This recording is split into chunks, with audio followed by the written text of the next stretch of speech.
Welcome back to another episode of Touching Base. We are here with the Norfolk LAN Party crew, Nick Wildman and Dave Kassmeier. We also have Tony Grosserode here today. He's kind of a fill-in to kind of help out and talk about a few things later. Vance is not here yet. He will be here. Preston could not be here. Sick ginger. Under the weather today. Yeah. So Yeah, that's the thing that's going around apparently. yeah, something with the throat or I don't know. Something. It's a bug. Yeah, something. Yeah. I know Kai's got some, she's been coughing a little bit and it's kind of going around, I think. Everybody's kind of getting, I'm good so far. They can Knock stay on away wood. from me, that's for sure. Yeah. The volleyball team. Yeah, I'm sure. With school, yeah, it's pretty bad. So if you guys want to get into it, we can kind of get right into the LAN party stuff. Sure, let's and jump just right kind of bullshit about that. So in the beginning, like, what did we think this was going to be, or what did you guys think this was going to be when you first, like, Dave? This was kind of your brainchild, so Yeah, Dave take the stage on that one. It was just a fundraiser idea. It was a chance to get people together, bring technology to the area, help getting kids involved, getting people involved, see what's out there for technology, get people just together. you hold it a little closer to you. There you Right go. about there. There you go. Okay, just getting people together makes a huge difference. I was, working for, like I said, for a bit of a fundraiser, but it's still just to try something new, to get involved, to get people going. I've got a friend down in Omaha that does one of these, and he gets 600 to 700 gamers. So, That's kind of wild to think about when we're doing like 150 to 200 gamers. Do you think we could ever get to that size? I'm not sure we would hold that. He's already been to the Baxter Arena. He actually has to do an indoor arena at St. Mary's College right now. So, and he has to bring in generators and power supplies for that. So, Wow, Baxter Arena. Yeah. Well, he outgrew that. Wow. Yeah, that's he's crazy. at the College of St. Mary's now in their indoor track. What was the power like for that? You said generators.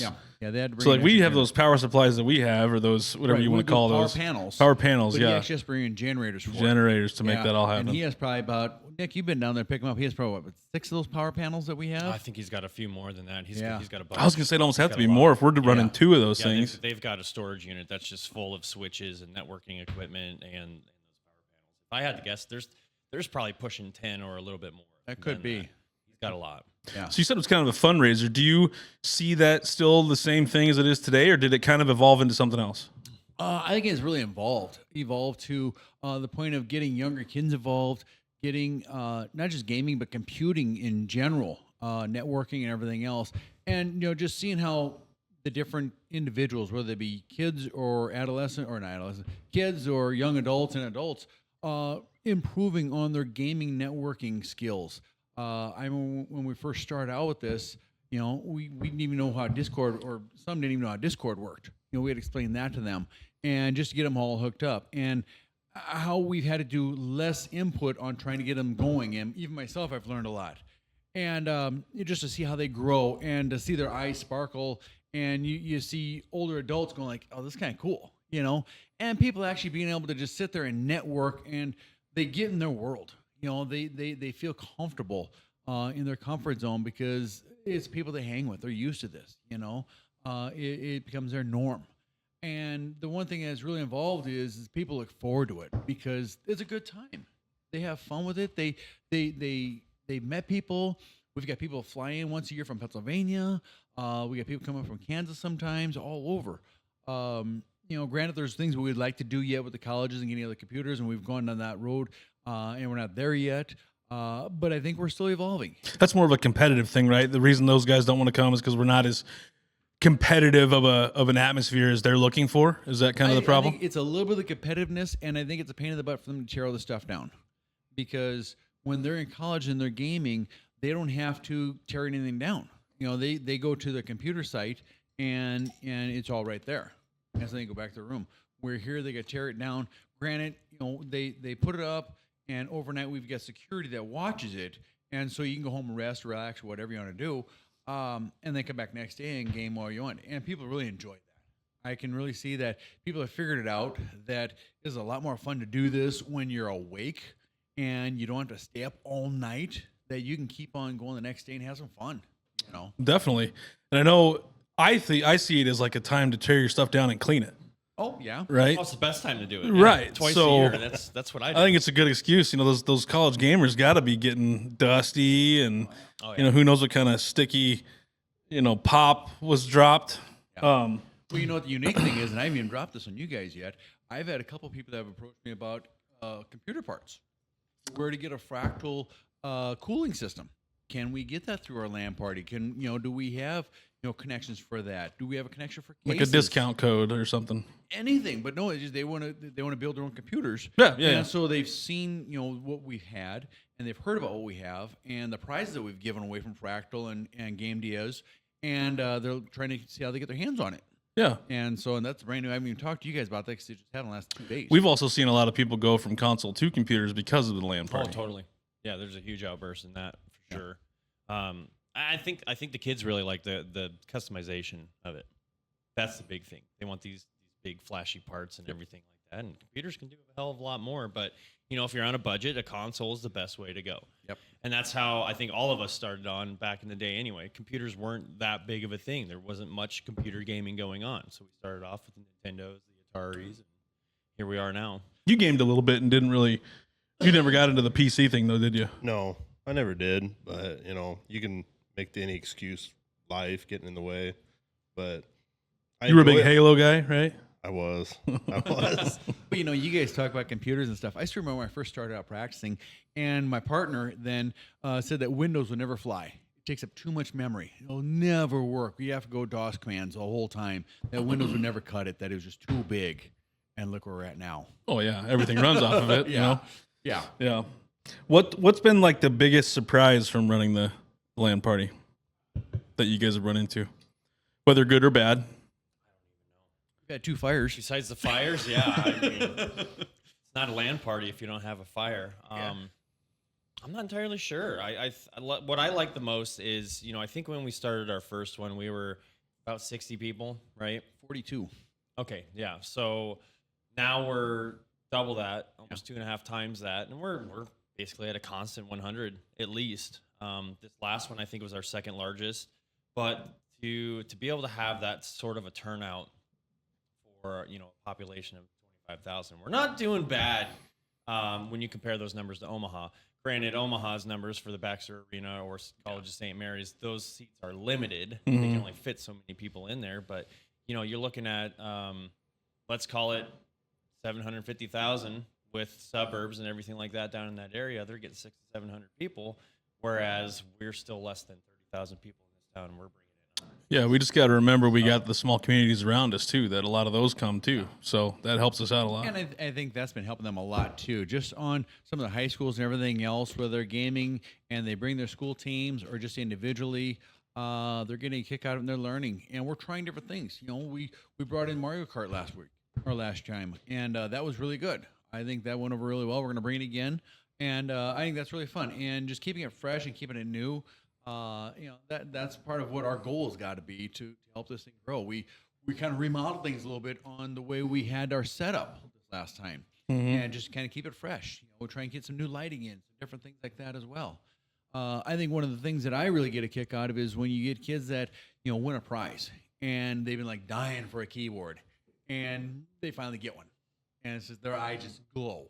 So it's like Christmas all over again. Yeah, it is fun to see the kids kind of win those prizes and get, like you said, get what they wanted or get something they never thought they wanted, and it's good. Wow, we have a lot of good sponsors too, a lot of national. You want to run through those real fast? I can try and do that without the list in front of me. I'm sure all 3 of us could probably get it together. My thing got weird here. I'm just making sure we're still live. Yeah, I've still got it. Okay, good. So let's go with some of the local ones here first off. So Allo, we wouldn't be able to do this without Allo to have the internet coming and everything like that. High speed that's what sells. Yeah, I think they're pulling in a 10G circuit or something like that and giving most of us almost. And Allo, what's unique is that when we first started with them, they wanted to get on board with us and everything, which was great.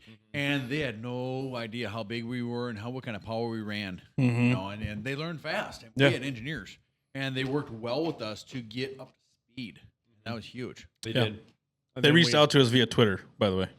Did they? That's how it all went down. Nice. I had no idea how that started. I had sent out something on Twitter, the old Twitter, and they came back and said, "Hey, we'd love to help out at the next event," and that's how it all kind of came about. Which is great. Which is good. Yeah, that's cool. Tony, do you have something to say? no, I said that's awesome that they Sure. were arms wide open. I know, right? Yeah, free internet and everything. You can't beat that. Yeah. Then we've got Soundworks. If you guys haven't been down there, They've been awesome. you know, if you need some stereo stuff done, they are the guys to go. Stereo to. stuff, tint. Remote start this time of year is a big thing. I Perfect think they for even that. do seat warmers and everything. I believe so, yeah. I So got one of those remotes right here. they're pretty slick stuff. Yeah. What else we got? JC Hobby is another one. For, another local for one. Local.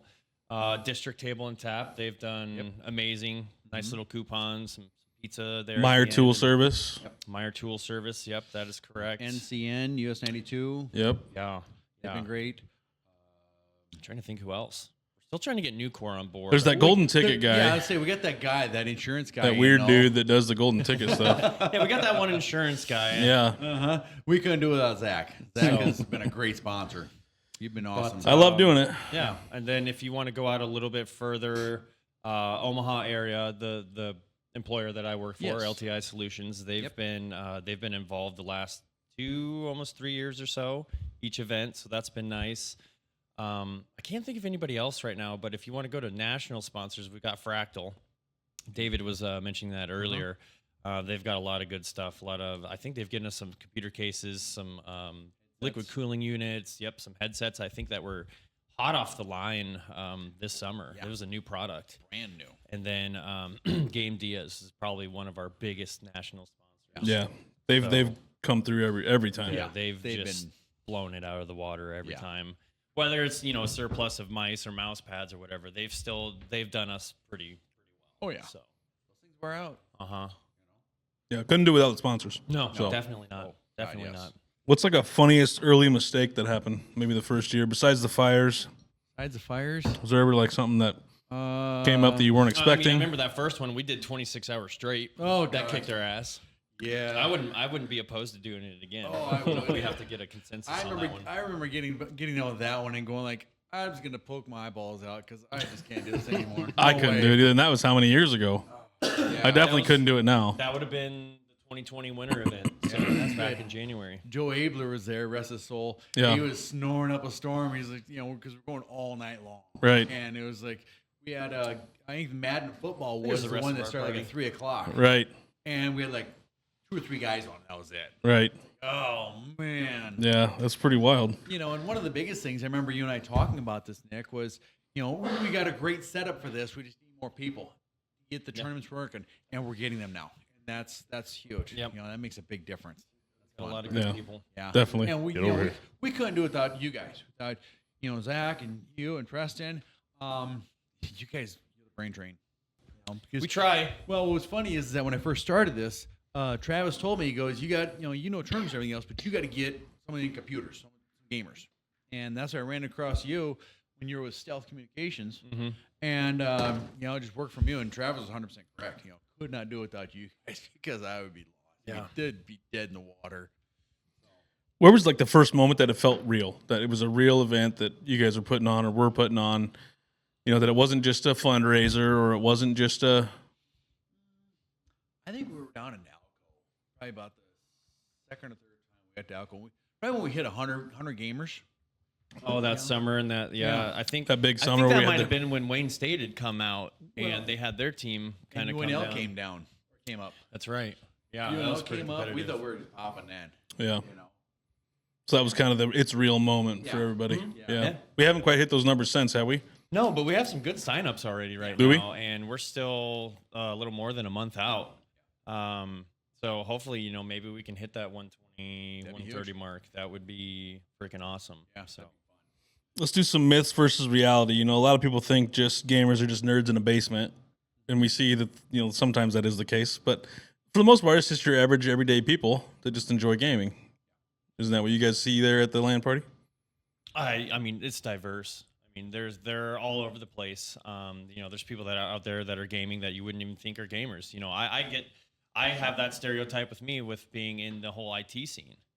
When I tell people, hey, I do networking and computer builds and all this other stuff, they're like, well, I wouldn't have pinned you as that type of person. You don't look like that type of person, which is fine. Stereotyping doesn't bother me one bit. But yeah, I mean, the kids and even the adults there, again, there's some that you wouldn't even think that even game or would be even that hardcore in competition and stuff like that. But it's out there, that's for sure. Yeah. I always get a kick out of the family. We got one family, and they've got their Red Rock, Blue Rock, Pink Rock, and Red Rock Junior. Yep. You know, and they've been great. They missed like 2 out of our 11. So they've been super to work with and everything else, and they're helpful, pitching and everything else, and they've been fantastic. And that you're right, you don't get the little, you know, it's the unusual things, you know, the people that are really excelling at it or doing it is just like going, whoa, didn't see that one coming. What do you think outsiders get completely wrong about gamers or the LAN party itself? I think they think it's. I think outsiders feel that gamers are just a bunch of attitude people that just stay up and don't really care about anything else except gaming, which is really sad and unfortunate. Yeah. You know, that they're just in their own little world and they don't want to do anything else and they just want to be away from civilization. They just don't understand it. I mean, plain and simple. It's not their world. Or they just don't know about it. Yeah, definitely. And the thing is that if you look at technology now, with the eye-hand coordination, where that's going with, and whether it be robotics, whether it be surgery, whether you're doing, you know, if you're doing some catheterizing a heart, you know, you're literally looking at a scope working on it. We're doing robotic surgery. I was gonna say, some of those are robotics anyway. Exactly. You know, and the eye-hand coordination is just going to be so big, you know, and it comes down to, you know, to practice, repetition, everything else. Mm-hmm. You know, I'm kind of dating myself now here, but I remember back growing up, we had a Pac-Man, and we had the tabletops in the bar. And I remember seeing kids that were in high school that really didn't excel in high school at all. But they got down there, they knew the first 3 levels of the patterns, because back then, it wasn't random. The little ghosts and everything else went the same thing. Yeah. So they could memorize the first 3 patterns. So it's like just it's seeing people being able to utilize their skills and actually focusing and get it. And you get some of these guys, you could have a bomb go off. And they wouldn't know because they're in the zone and they're doing it. They're making it. Right. You know? Yeah. This is definitely different for different strokes for different folks. You know, why LAN parties still matter in a world of online gaming, you know, the in-person competition versus online lobbies. I know you have some theories on this, Nick, that you like the in-person stuff. You think it gets good for people's, you know, social skills and things like that. What are your thoughts on that? Yeah, you're not so much of a keyboard warrior when you've got your competitor just across the table from you. It does build good rapport, though. I think it's healthy. That was one of the biggest things because this was our first event was just before COVID hit, like literally just before it. And then I think the following event, I think that we had later that summer, which when did we do that? I think it would have been August before we started doing this, before school started. Mm-hmm. But no, it was a good thing to keep the sanity of all these gamers in check of like, hey, come on down. You know, COVID's in full swing, whatever, no big deal. Come on down, have fun. Go talk to the people that you haven't met before, or you know, reconnect with those friends that you met at the last tournament. It's good. But I think the actual in-person, like physical competitive scene, it feels so much better. Something about it just makes it feel that much better. And as far as accomplishments are concerned as well, it's just a good feeling. It is. I mean, I've participated in a lot of online tournaments via the internet, you know, since I was 14, 15 years old. You've also been to a lot of in-person tournaments. I've been to a lot of in-person tournaments as well lately within the last couple of years, which has been a freaking blast because these are guys that I've been gaming with over the last 20 years or so. But I think the in-person events really bring out the true qualities in people, the camaraderie and everything, to be able to socialize and get along. Even though this was your competitor back in the day, it's like we can still get along. We're both normal people. We still have the same interests, and it just kind of goes from there. What do you think, Dave, about I'll go more with the psychological aspect. When you can actually meet a person and compare them to their avatar. You know, because people put their avatar out there, what they kind of think they want to be, or they kind of their goal or whatever. Yeah. And when you see the real person, it's like going, oh wow, you know, I think that's fascinating. Yeah, fascinating because you know you get some of the names up there and the avatars, and you're like going, oh okay, didn't recognize you. You know, I think what was the one movie, Ready Player One, and that was perfect like that too. That's all it was avatars and humans. Yeah, and that was a fantastic movie. I love that one. So, but I think just the psychology on that one is just it's just huge on that. And when on that point, One of the games that we do is Minecraft. Mm-hmm. You know, and there's no violence at all. It's all total build out. One time, one of the first times we did it, we actually had a kid with autism, and he built it out. And he came back, and as you know, when we do our judging, we have independent judges go around, and they do a little story explaining what they are. You know, he went through it, and he opened his world up to us. And that was just fascinating because he had everything in his dungeons, and he had these tables, and he had potions, and he had books, and he had, you know, all this other stuff going on. And you just got into his world. And that was just fantastic. Just fantastic. That is one of those few games where you can really get into somebody's mind. If they're creative enough, you can kind of see kind of what they're all about. That was unique. I got a real kick out of that one. That was really neat. Vance, you play a lot of online games with NBA 2K and then recently with 2K, and then you were playing NBA Live. Would you do you think you would be or enjoy doing like a LAN for something like that where you could meet the people you've met online, whether they're from Texas or somewhere else? Do you think that'd be fun? Shit straight to their face, you know? No, I don't know. Probably not. No? You don't think that'd be a good time? I don't know. I did Madden with you guys. Because you made a lot of friends. Haven't you made a lot of friends through the live? Through PlayStation only. Just through that network, yeah. Yeah. I mean, not friends that I ever speak to other than when we're online. Yeah, but wouldn't it be kind of fun to meet them in person? Or no? No? Maybe. Okay, maybe I brought that up in the wrong way. Yeah, no, maybe not. Okay. Some of them maybe, but Okay, that's all I mean, right. I met one of the first guys I met playing NBA Live like 18, or talked to, I guess, or became PlayStation friends with, was a former defensive lineman for Texas. So that was fun That's kind of fun. conversations that we had. Yeah. He lost. That was like in 90. He played us the year they beat us, so like 96 or whatever, in between championships. So It's crazy who you could end that up was playing a little against. Fun conversation banter we had back then. Nice. That's why you have to be careful at the LAN party because you start talking smack, and all of a sudden you go across the table and it's like 6'4". Oh, sorry about that. Yeah, definitely. What's been like some behind the scenes stuff? What's been some like last minute saves that made the whole party or broke the party? Like it would have cost the whole LAN if we didn't do this or that. Or I remember the one time Stealth had basically dropped the ball, and I don't remember if I was still with them or not. And I had to go back through and reconfigure all those fucking switches.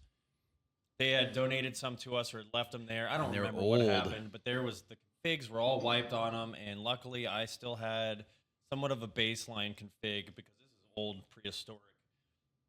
Type the shit out and put the commands into the switches versus all this, point and click, GUI type of stuff now that the newer switches have. And I about shit the bed. I panicked because I'm like, I don't know if I'm going to have everything I need on here. And it was a check back to reality from when I took my networking class back at Northeast. I'm like, I still remember how to do this, but I was not looking forward to it. But that would have been one thing where the switches were completely dumped. They were clear. They had no recollection of how the routing needed to be. And luckily, I still had some sort of a baseline file to load onto all the switches and get the internet working. so the whole thing just would have been kaput. It wouldn't have worked, yeah. Well, the other one was when Allo did their first one. I mean, they've been great and stuff, but that first one, they gave us one little fin, to run our LAN party off of. Mm-hmm. Oh, yeah. That's when we went through 3 different levels of engineers, and the top one finally figured out was like, you're doing a LAN on that? Yeah. And we had to shut it down a couple times because we got to start up going well, and we had to shut it down because we had, like 100 people on there. Yeah. And so all of a sudden they came on the towers, started networking the towers together and stuff. So that was one that almost went kaput. Well, now we got straight fiber running into the. Oh, yeah. Yeah. So. So we got a question that came through. Does Vance do the LAN? He does not. He's done it once. I did it one time. I played Madden. Well, so I guess maybe I should have that question be broadened a little bit. When you say does he do the LAN, do you mean does he participate in the LAN, like help set up, or actually play the games? Because if he does, play in the games, he has been there at least once before. But as far as setup is concerned, And when he was there, he did help tear down. he did. Yeah. Yep. Yeah. When some of the other ones just kind of. But as far as like a year-to-year basis, no. What about any other last-minute saves that we want to discuss? Pretty much, we had that fire with the coil with the the extension kid cord. that had like the UPS system plugged into a surge protector. Yeah. You want to explain what a UPS system is?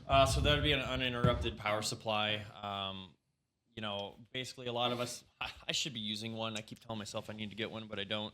But what it does is it's a little bit, it's a lot safer than just being plugged into a power bar. The cool thing about a UPS, again, an uninterrupted power supply, is it's basically a battery backup, and it does prevent a lot of feedback and surges back into your system or cables or whatever.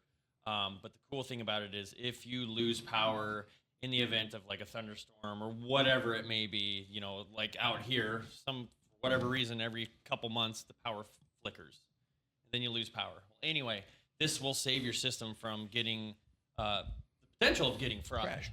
Yeah. So that battery backup will keep feeding power to your devices so you can safely shut them down in time, especially if the power's not going to be restored within a sufficient amount of time. And why did that start on fire again?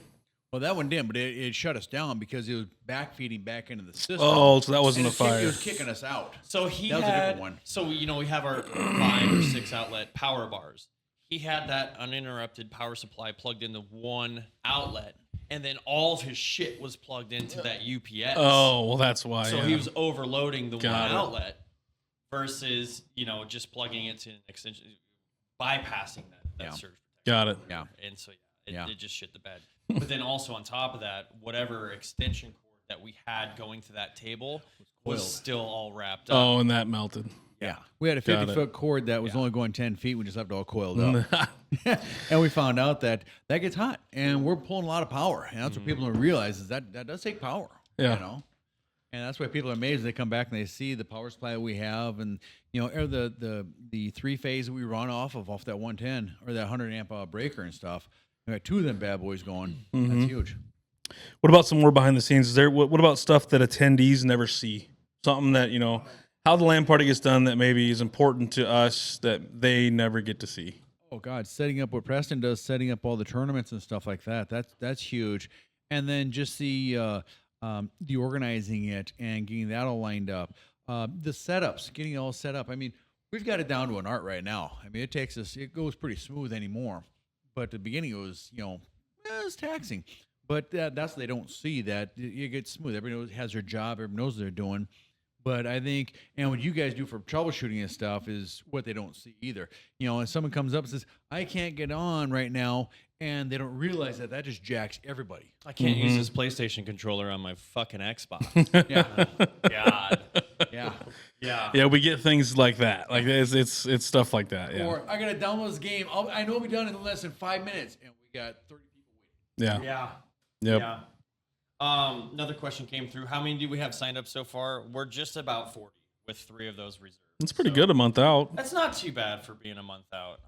We got the flyers out to the schools before school shut down for Christmas break.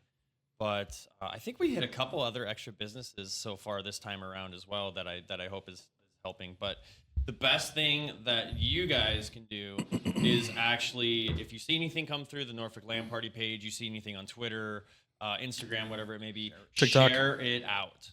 That is the best thing that you guys can do for this event, is to share it out. Obviously, word of mouth also. Yeah, definitely. But other behind the scenes stuff, I mean, it's just getting the venue ready. David puts in the order for the tables and the chairs. We obviously talk to Allo so they can get their butts out there and get everything set up. And then the Tuesday before the event goes down, we're setting up all the tables, making sure that we have them all marked. Dropping the fiber, getting the switches hooked up, all that fun stuff. Banners and posters and setting up prizes. And this wonderful young man likes to put up videos on the TikTok of the before and afters. And That is I cool, mean, too. again, if we didn't have the people that we have now on the admin crew, none of this would be possible. No way. It'd be done. We would have died at that first one at 42. I was about ripping my hair out when it was just me and David and Preston. I think I asked you last Yeah. minute too. There was literally 4 of us for a first time thing that we'd never done before. And where we're at now, what is this, number 11 or something like that? Yeah. Travis did come up from Omaha and help us out a little bit, just to help make sure we got it out. And so, It is down to a science now, though. It only takes us about 2 hours to get it Yeah. set up, where it used to take us 6, 7, Yep. teardown 8. goes fast too. We got people that know what they're doing. Yeah. It's not like, okay, where does this go? No, you don't even think about it. It goes right here. We just we got a question: who cleans the bathrooms Actually, beforehand? it's my mom that does those shit. She's been doing those lately. Yeah. Another behind the scene thing is getting the website updated. I take care of basically both the websites. David kind of clones the ticket registration website, and then I go back up there and throw up our sponsors. But the main NorfolkLandParty.com page, I go through and update all the events, the games, some of that other junk. And then it's us trying to get the hold on our current sponsors. Hey, do you want to come back and sponsor some more? I mean, there's a lot of work that a lot of people don't see. Now, is it kind of waiting on the other party most of the time? For the most part, but it's still a lot of work. Yeah. Well, the other thing is just our meetings. We've got basically monthly meetings, roughly. It's consistency. You know, it takes an hour out of everybody's day on a Sunday evening, usually down here, and you know, it takes that type of organization and commitment. You know, and that's one thing with being on the executive committee and stuff. We've got about 8 guys on there, basically. Yeah, give or and, take. Yeah, that help out, and just they're here every month. We set them up, and they give input. And that's one thing I really appreciate about this committee, board, whatever you want to call it, is that you just don't sit on your hands. You know, people give input. If something's not right, they say, you know, you guys screwed up. You know, we need to do it different. Or we had this, or hey, this would be kind of cool. Or why don't we try this? And we're open to it. And I think that's one thing that's really helped us is that we're fluid. We're willing to try different things. And you know, if we got a question about something, bam, someone's on the internet going like we're researching it. Within 5 minutes, we got the answer. So it's a fantastic group of guys. That's really good. The what's been the funniest type of attendee? I'd have to say the gal that brings the kimono dragon. There you go. That's a good I one. love her. Oh yeah, yeah. She's really good. I don't even know who else would be. I can't remember the kid's name, but he always does the Minecraft. He's just always so boisterous. I mean, there's a few of them. Some of the younger kids. I mean, I'm guilty of it too, to be a little loud. But Yeah. But those of you that know me, that's just who I am. I get excited. But yeah, I don't know. Other than bringing some household pets in, I don't. Yeah, and that's the only thing. You know, she brought the dragon in. We don't really ever see any dogs or like that, which we don't want to have. You know, I mean, we're not going down that road, but No. yeah, just having a dragon there's always been kind of really cool. Yeah. She's never really missed much, and see that She's little missed the dragon last in two, I think. Though. I don't know what's been going on with that, but Yeah, I don't know. There's been a few that haven't come back through. yeah. I'm life No fault happens of ours. as well. Yeah. Yeah. But otherwise, for uniqueness, no, it's just everybody's just pretty much gamers. Just the average Joe, you know, hanging out and Yeah. everything else, just having a good time. That's good. What about going back to you say people sometimes don't come back. What about what keeps bringing people back? What is bringing people back every time we do one of these? I think the challenge, you know, that one year we had a group of 4 or 5 guys that just walked in on that Friday night trying to figure this thing out. And they got a little cocky. But I said, bring your game. You think you got a game, bring it on. We got guys here that can take it. And they came back and they won it, you know. But they got humbled a little bit. It wasn't easy. Yeah. But it was funny just seeing their reaction, and they've kept on coming on back and winning. I think just a challenge, being able to talk a little smack, and I think the prizes that we get from the sponsors and everything else is great. The camaraderie is awesome, and it's a great, safe, clean environment. It's got to be the admin staff, right? Got to it, be the yeah. admins, 100% on that one, and the food, And you the know? food. Yeah, and the food. Most definitely. Yeah, we got a question came in from Cam21M. Is that our Cam? That's our Cam, That's yeah. our Cam. So, what's a game that you personally want to have, even though it might not have a lot of people sign up to play? We had what was that? League of Legends was one of them. League of Legends was requested a lot. Not anything that I would be Nope. into, but we've had other people request that. Preston plays it, I think. Does he? But it's we've got a lot of games that have a bunch of interest, and we've even engaged throwing out a poll to see who wants to play what. And the tough thing is making sure that those dates jive with those people that want to play those games. Right. Because I think the one year we had, did we actually have League of Legends, or did we only have We one did team it. sign up? But we only one team signed up, and they threw together a second team, so we That's only what had they did. two Yeah. teams. Yeah. So, it's tough, and League of Legends at this point now is one of those older games. Yeah. Speaking of games that are gone, the one that I never thought would go away was Call of Duty, and we've now is this the second one that we No, we still did it last time. We did it. First time Yeah, we haven't did it had in the call. summer. So this would be the first time that we finally That it's got ever missed, rid of Call of Duty. It's kind of crazy to think about, right? You never thought that game would kind of die, but That was a legend. Speaking of the game dying, did you see what happened over this weekend? yeah, that was kind of morbid to me. Yeah, that was. So I mean, it sucks. I mean, I'm not pointing the finger at him of the path that Call of Duty took with. I don't their think he was a stuff, part of it anymore. but- No, he wasn't. Yeah. But he was part of it when it started way Yeah. back in So 2003. the maker of Call of Duty passed away over the weekend. Oh, really? I did Yep. see Yeah. that. The original It was creator. an accident. He was Oh, in it. really? It looked like he was in his Ferrari out in the mountains. And there's a video out there. Oh, damn. It doesn't show the entire thing, the one that I had seen. But yeah, the car was basically split in half. It caught fire, and you see them dragging this body away. And yeah, he was basically kaput. So Preston said FIFA soccer's been brought up a lot, which I know we have talked about it at meetings. We just don't have the interest. So we've had votes on it, Right. and just have never. Yeah. It's supposed to be a popular. I mean, it's one of the most popular games out there. And we've tried doing dual tracking on different things. You're trying to experiment with that and stuff.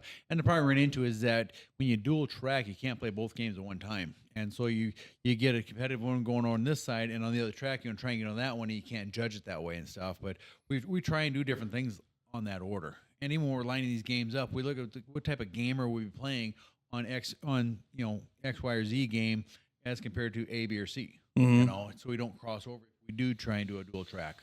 And that's one reason why we do the Minecraft the way we do it, and the Mario Kart what we do as well. Yep. Any other games you can think of off the top of your head? None that I don't know. I've become more of a pain in the ass with games lately, because it seems like a lot of the developers are releasing half-work games. The hype around a lot of these newer games now have just failed to withhold that standard. So I'm kind of picky now on what I watch and what I'm kind of looking forward to, which I haven't really looked forward to specific games since I used to get like Game Informer magazine or like tips and tricks back in the day, when I'd get the stuff in the mail of like what's new, because internet still wasn't really a huge thing back then. But myself personally, no, I know it's been kind of rough for us to find certain games because a lot of them are shooting games. A lot of them are first-person shooters. Fortnite, what is that? Is that a teen-rated game or something like that? Even though you're still shooting each other in the face. Yeah, probably it's 'cause should it's be a cartoon mature game, violence. but still, though, right? Yeah. So it's kind of tough. Obviously, the There's no schools, blood. Schools give us grief for that too. Like, if we're gonna put a poster up in the school, we can't have a gun on there, which Yeah. I totally understand.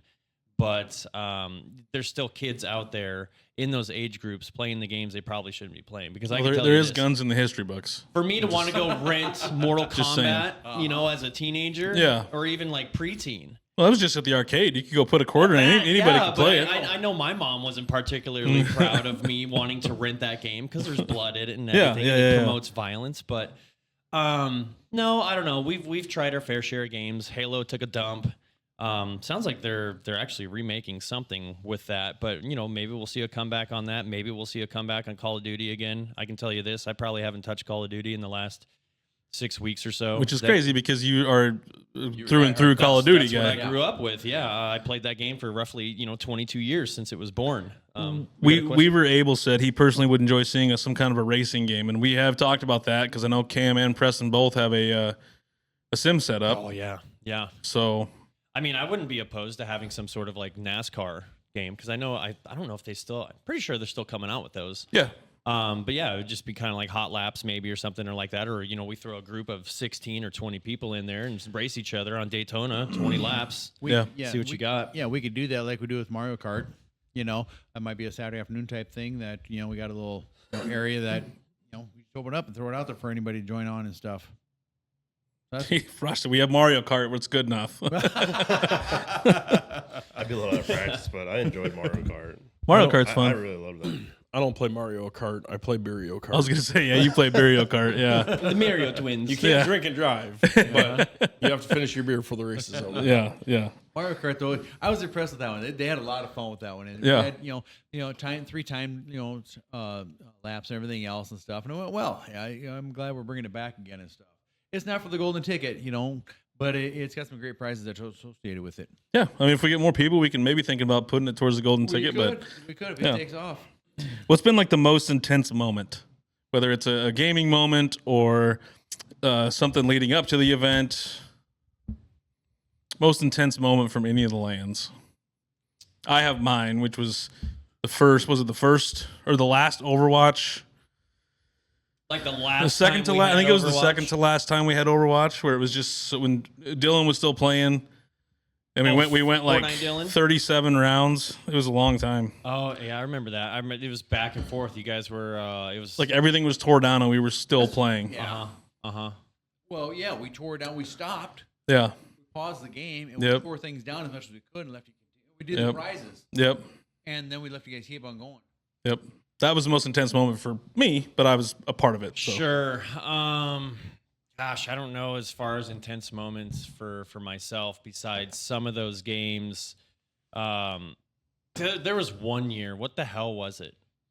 I don't remember what the guys were playing. I know Rainbow Six went over one of these years, but there was another game where I was literally stuck at the venue until like 4 a.m. until they finished.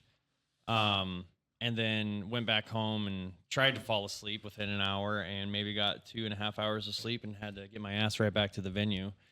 But as far as like an exciting moment or something like that, I can just think of the Yeah, I ones remember that kicked because my ass. I came back that Saturday morning and stuff, and I was talking to John, the security guard, and I said, "So what time did they get out of here?" He said, "Last one left at 4:19." Yeah. I said, "Were they just screwing around?" He goes, "No, they were actually gaming that went that long."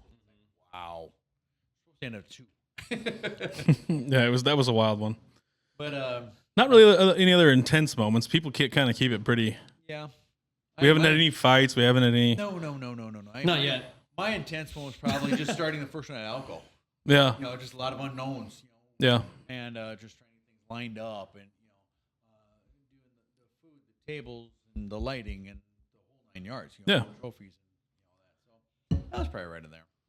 Anything else you guys want to get out about the LAN party? We've gone longer than I thought we would on this, but Yeah, you were thinking about what, 20 minutes? And well, we went 30 double that. minutes or so. Wow. Yeah. No, I think it's been a great thing for the community and stuff. I think it's been fun. I think right now when you say LAN party, people don't understand because they're always into so much online and everything else. They don't even go back to a local area network. So I think that's where just kind of keeping that solid and regrounding people. And I think that with a lot of the AI stuff, people are looking to go back to being grounded again. And so I think it's going to make a little bit of a surge. I also think that by bringing this together, it helps the community out and just helps people get to know people. And we've already had some people that have come from this area. One, we got a gal in California that she's a programmer. She helps make games and stuff. She donated that keyboard that one year. Oh, that's right. We haven't heard Kelsey much from her. Pickenpaw, yeah. Yeah. Yeah. So, I'm not even sure where she's at right now. No idea. Yeah. But no, I think it's been a good thing. It's been a really good thing. Is a lot of work and stuff organizing it, yeah, but it's fun. It's just getting together with you guys. Once again, it takes a village.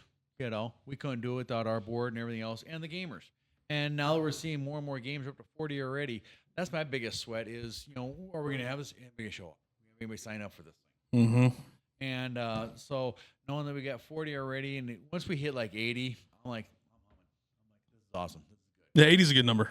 Really good number. Definitely. I'd love to see it hit that 150 mark, Oh, but 150 Yeah. would be awesome. Nice. That'd be awesome. Be great. We can handle it too. We have the room for 150. yeah. We have the power for 150. We have to rearrange things a little bit, but we can do it.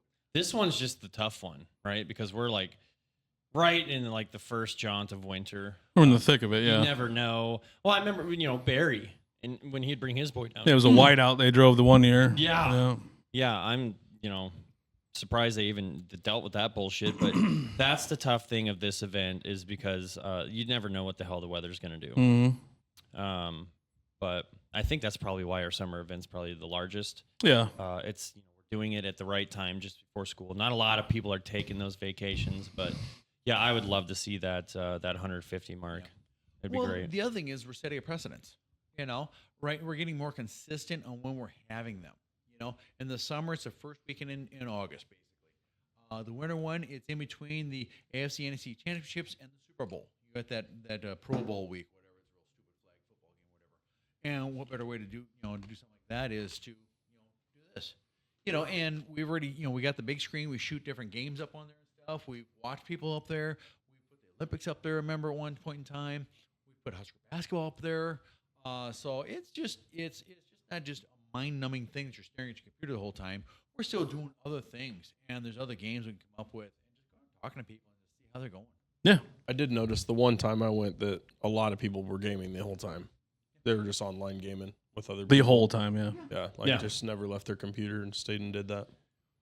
I mean, seeing people with some of the food they bring in and their sleeping bags or whatever, and you got some of these poor girlfriends. Some of these girlfriends, they earn their keep, I tell you what, because they're crashed out. They're leaned up against them. They're on another chair. They get two chairs pulled together. Right. Oh, boy. And then the other one is you get the parent, the one mother that was trying to set her son up on his PlayStation and needed an adapter. And Oh, she needed an yeah. adapter. We were able to borrow one from somebody else, and she ran to Walmart or wherever and got it and stuff. Yep. But, just seeing how people help out, you think it'd be real cutthroat. It isn't. It's more of just helping out, and, you need a part. I got one of those right here, you get it back or a cord or something like that, Yep. That's the cool thing is you get people to talk.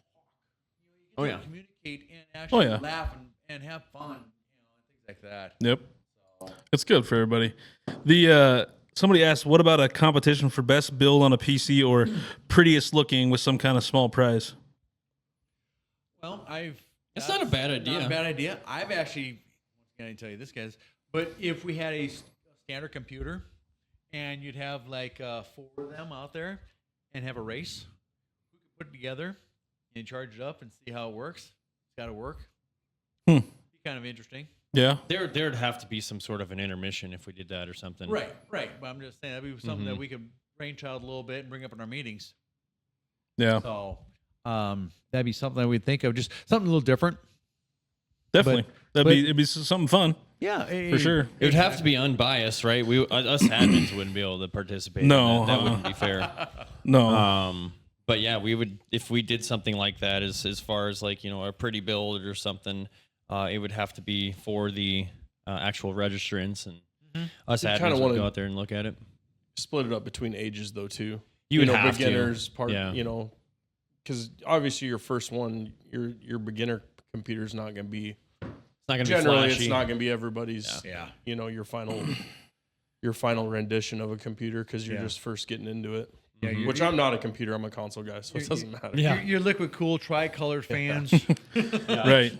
Unless they wanted at you guys' event, because you guys give all that stuff away. So or Yeah. a lot of that stuff. That responsibility, and that's where we've been able to have kids build cool computers and stuff. Right. And have some cool gaming stations at home, just workstation and everything else. So Definitely.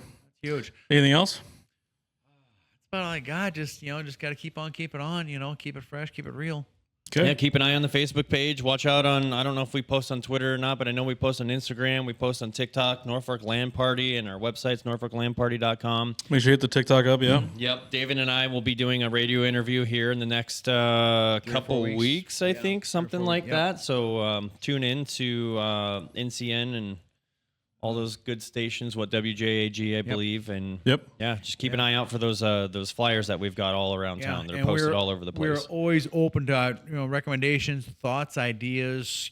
Try something new. You bet. Yeah. Give us any kind of feedback you want Yep. to. If you're there and you don't like the lighting that we got, the lighting isn't too good, let us know. If the sound, boombox we got hanging from the ceiling and stuff is too loud or too shallow, let us know. Definitely. Well, Dave, you're welcome to stick around. We are going to kind of do like a little after show type thing. Sure. But that's the end of the thing LAN another party beer. conversation.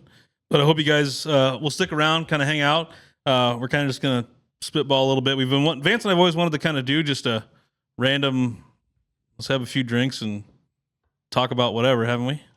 Yeah. So I think this is, Talked about it before. Yeah. yeah.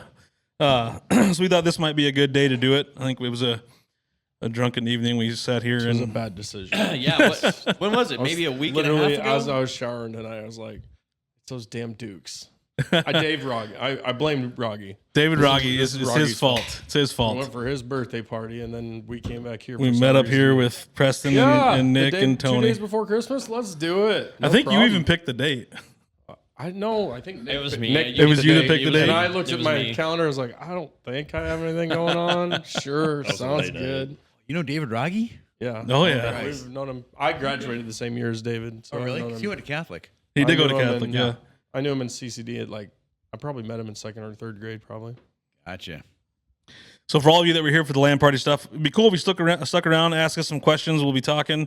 But yeah, we'll kind of get to the next part of the show. And I brought some things to have prepared in case we kind of got stuck. But I thought with the people in this room, we wouldn't really get stuck talking about anything. But was there anything that you guys wanted to talk about, discuss, or just kind of go with the flow? You know what? It's on my brain, I think. So we can save that for later. So we can go with your script.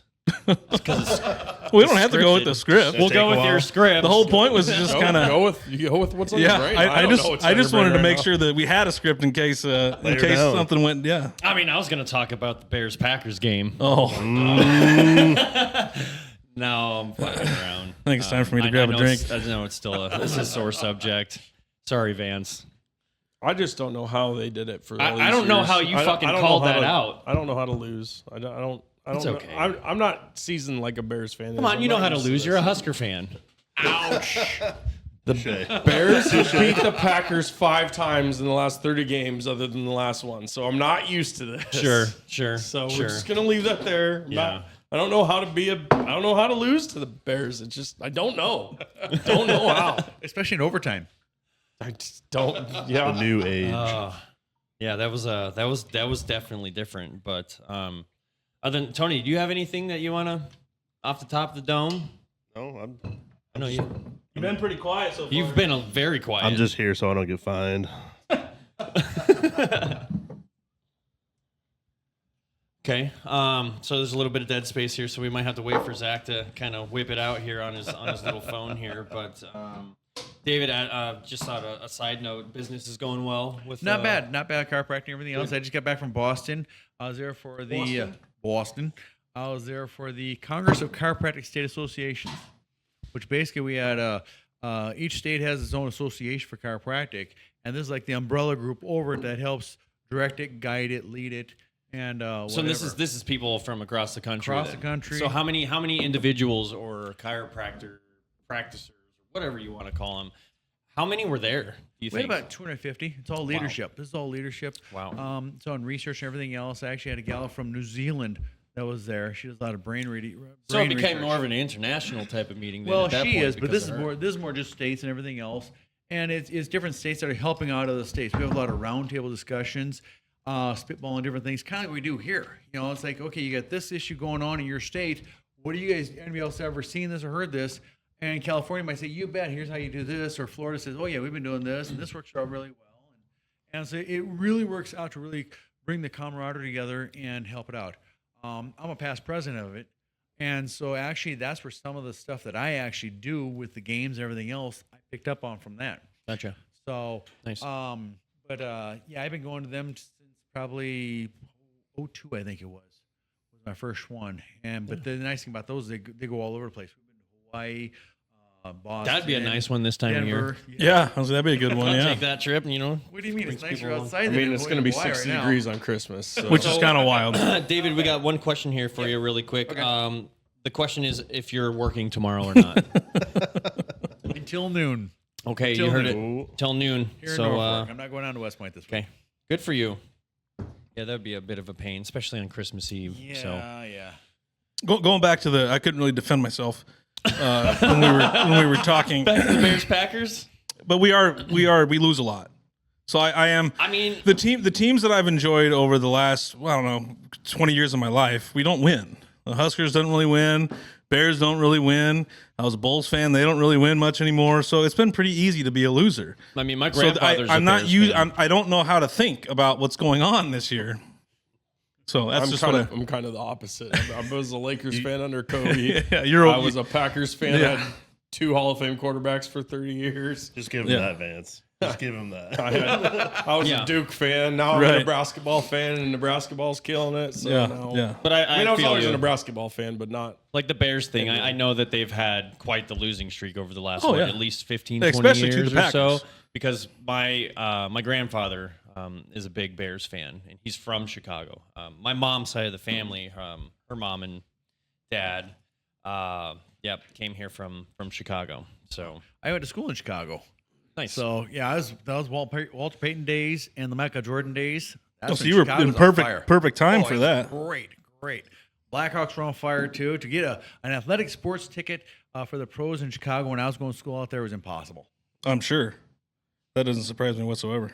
I was, even though the Packers have won 25 out of 30 to the Bears, I still want to beat the Bears. Just like I would rather lose every single Husker football game if we beat Iowa. It's that thing. That's all it is. It'd be nice to beat I Iowa. just don't want to lose to the Bears. Yeah. like It used to be it, the same way with Oklahoma. I you know? just don't want to lose to the Like, Bears. like don't I have care. hatred for teams, but like between you and Kale and Brody, I swear to God, you guys would kill for the Packers or the Lions. Fisticuffs. I remember. Kale, the Lions I have know. never been I know. anything in the entire history I of the know. Lions, so his opinion doesn't count. I know. At least Brody's a Packers fan. I just remember so when he we'll pointed go at the there. camera. Fuck the Bears. Fuck the Well, Bears. the Lions suck, Kale. Always have. Like, just you're not in this. At least the Bears won one at one point. Right. Before I was born. It was the year I was And born. we've made once since Actually, then. no, it was before I was born. Well, would it be 85 in January or the 85? Well, I guess we'd have to look that up. How would they have I know done they that? won in 85. I just don't know if you had the Bear shuffle. But would it have no, been was it the beginning of 84 85? fall, or Yeah. did they win it in 86? Won 86. Okay. So yeah, I was born. Yeah. There you So go. they didn't win one in my lifetime. Yeah. There you go. That works. By 30 days, 20 days. Well, good for you. You got to see it. No, I it's don't care. yeah. But Nebraska basketball. I'm pretty excited for that. Hopefully they don't pretty choke excited. when they make it to playoffs. Well, here's the deal. I don't know if you watched the last game. We had a very, very, very poor start, which is what I've always been worried about. Yeah, but they absolutely killed it in the second half. They did. They played phenomenal. They dropped basketball in the almost second half. 60 in the second half. But they get against Second Michigan half State or team. something good. You can't afford to do that. You can but the difference was their offense was terrible, but their defense was still on point in the first half. Yeah, defense. They was weren't good. playing good on offense, but their defense, and that's what this team will do, as long as they stay engaged on defense. And I think Fred Hoiberg's got the right team to stay engaged, even if the shots aren't falling. The problem that they weren't playing with, even though their defense was still good, they weren't doing the hustle, they weren't doing the energy, Right. They weren't getting the loose ball type stuff. But the defense was still solid. It was still a solid defense. They just weren't doing that little extra. They were Right. playing down to their competition. Yeah, I mean North It Dakota. wasn't even that. They just looked super lethargic. 2 years ago, North Dakota took our tournament team. They were up by 14 on us at halftime, They beat us last or year. in the second half. 2 years ago, we came back and won. Last year? 2 years ago, Oh, I thought they said on the broadcast that we lost to them last year. maybe we did. I don't remember, or maybe it wasn't North Dakota. Maybe it was, but it was this track Yeah. game. It was right before is the night before they leave for Christmas break. Got We it. had a game 2 years ago. That team that went to the tournament was down by 14 at halftime and had to come back to win. Got it. So, I mean, it's just you got to pay attention to stuff like that. And I mean, we're not a team that's in the top 15 of the country generally, so Yeah. you're not used to this. Yeah, That's now like- we're number 13. Like I said, don't rank us yet, but I mean we deserve it. I'm But fine. Yeah, we absolutely. it's not used to being ranked. See? We'll see what Are we happens on ranked? January. Oh, yeah, 2nd. we're 15. We're number 13. We are. They're 13. 13. 13. Okay. Mm-hmm. We're 13th ranked team in the country. Who's number one right now? Michigan or Arizona? One of those. Yeah, two. one of those two. Could be It's been Arizona. if in basketball Michigan's flip the best flops team a in the lot. country, and it's probably. I can not imagine. close. Well, they That play a Michigan lot of team's games. Yeah, Not as The much Big as Ten baseball, is but absolutely loaded. yeah. Big And we Ten could is be good. the fourth best team in the Big Ten, Yeah. possibly. If we stay. Optimism. There's people saying that we could win the whole tournament, but I don't think it's going to happen. But I mean, if you let The- the, the Big basketball Ten players tournament. get that to their head, Yeah. they're gonna fuck it up somehow. yeah, Just, we'll see. Don't inflate those They egos. play Michigan at the end of the year. We play in the middle of the play in year. the middle of the year. Okay. Yeah. But we play at Michigan. Yeah, We get Purdue at home, Michigan State at home. Illinois, we had to play on the road. In Michigan, we have to play on the road. I don't think Purdue's going to be that tough. I mean, at home, anybody that comes to our house isn't going to be. Right, but either way, I Quote, don't unquote, think they're going tough. to be like they had been. You don't have that. Braden Smith's the best point guard in the country. Right, but He's you're pretty still not good. dealing with that. What's his name? That 7 foot. Zach Edey. Yeah, Edey was just tough, and we were able to work with him the last couple of years of stuff. Max didn't- actually Zach guarded him Edey great. didn't- He Zach- didn't we do didn't- anything against us. Yeah, they didn't have. That's what I'm saying. We shut him down. They didn't have Zach Edey last year, and they stomped us. Yeah. Like they beat us by 20 or 30. They Yeah. killed us last year, and that was without Zach Edey. Right. Michigan's got 3. They start 3 guys at over 6 or right at 7 feet tall. They're saying Michigan could be an NBA, like they have they're an pretty NBA good. roster. They're Basically. pretty No good. shit. Basically. They have a. They're saying a college team has almost an NBA roster. They Basically. start a 7'3" player, a 7-foot player, and a 6'10", 6'11" guy.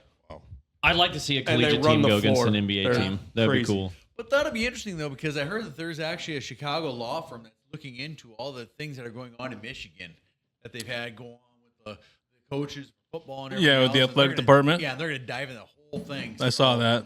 So it'll be interesting to see if that comes about and if that, Hopefully, it's just, I mean, I'm not saying hopefully, but it's probably just the football team, maybe. Maybe not the No. basketball team, too. I don't know. That's Maybe it's the hard to whole say. athletic department.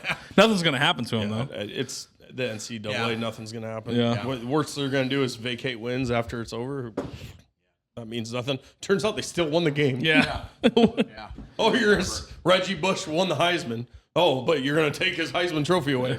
He still won it. Everybody on the planet knows he won it. Right. Like everybody knows that he's the best. Was the best player that year. You're not wrong. Like I don't care that he got a little bit of money. Just shit. And now all these people are getting money. Right. What's something you thought you'd have figured out by now but don't? Life? Just in life.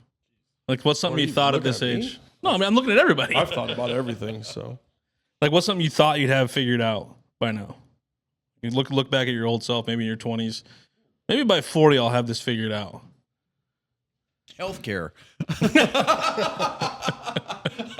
Insurance. Nobody's got that one figured out yet. Everybody's bringing up stuff about me here. That's deep, but yeah, healthcare in general and stuff. It's just been, how like with COVID and everything else, all the lies, everything else that were out there that are coming to fruition now, and all the other research that's been modified and swept under the desk.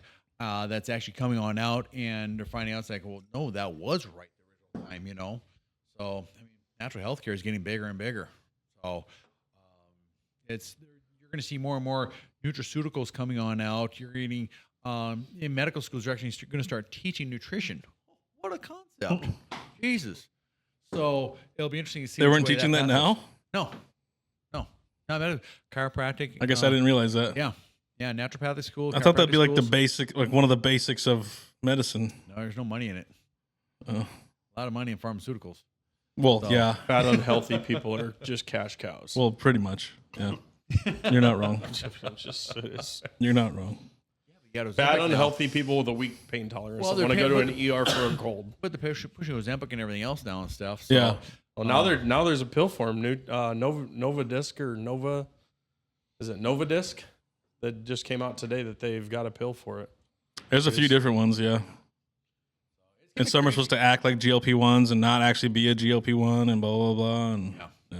It's bizarre where there's going to go. And what kills me is that people are going to take the GLP-1s so that they can keep on doing the bad habits that they've been doing to get themselves in trouble, and they think it's going to reach. What does the still GLP-1 think actually it's do? It regulate blood Makes sugar? you- well, yeah, that and you don't eat. So you just it gives you no appetite. You don't want to eat much food, which I think is a good thing. Like we don't need to eat as much food as we Yeah. eat. I love food. I'm addicted to food. Yeah. I love As you can see, I am too. Yeah. But yeah, no, there's a reason that our country's fat and no other the other countries aren't fat. Like it is what it is. I mean, if this helps, if it gets people in the right direction. Bring back the biggie size and the fucking super size. There we go. Let's go. The only thing I love is that fat isn't beautiful anymore. And I mean, that was an absolute detriment to our country to say fat is beautiful. And I I think it's all the extra added bullshit that they're putting into our foods and everything. I mean, so yeah, they but pull all these. It was also people saying that it doesn't matter what you look like, you're still beautiful. No, you're not. You're fat. I'm fat. I understand that. Like, no, it's not. You're beautiful, I Vance. get it. Have some self-esteem. I have self-esteem, but like I'm not gonna be Lizzo fat and say that, yeah, I'm a good looking woman. No, you're not. With that Like, fupa stop. hanging out. Lose you some know. weight. That's now what she's doing. She got on GLP-1 and started losing some weight. Yeah. Because she's not stupid. Well, and then if you look at some of the ingredients now, people are looking at ingredients a whole lot differently now. Yeah. You know, as to what's in there, the red dyes, everything else, and even the food pyramid. They found out that was a total farce. That it should never have been a food pyramid. That was actually promoted by the bread companies and the wheat institutions and everything else. So that's just, you know, when they redo that, and that's gonna be coming out in the next probably 2 or 3 months, that they're gonna redo that totally and figure out that your vegetables are the huge thing. Your good proteins, your garbage carbohydrates should be at the bottom of the pyramid or at the worst of it and stuff. So, and it's just the opposite right now. You know, I was talking about this. Go ahead, Vance. Oh, go ahead. I was just going to say, which is true, but I mean, I grew up in the farming world, and I was still young enough to know that there was a lot of homemade meals, and every single meal had fresh bread. Like, and bread was a staple, and those people lived healthy, old lives. So, like, I see it a little bit. The problem is, city people were eating breads from the store. They're eating It wasn't homemade. enriched flour. Yeah, They're yeah. eating that type of stuff. So that I understand that in a way, but in part of me goes like, yeah, the food pyramid is probably not perfect, and it isn't. But any guidance you get from anything, you shouldn't follow. Just use it as a guideline and look at it and be like, hey, does this look somewhat close? Yeah, it's pretty close. We shouldn't have a bunch of sugar. We shouldn't have a bunch of unhealthy fats. We shouldn't have a bunch of, you know what I mean? Like, use that as a guideline. And then be like, well, no, I think that red meat, I grew up as a beef producer, so I understand beef is good for you.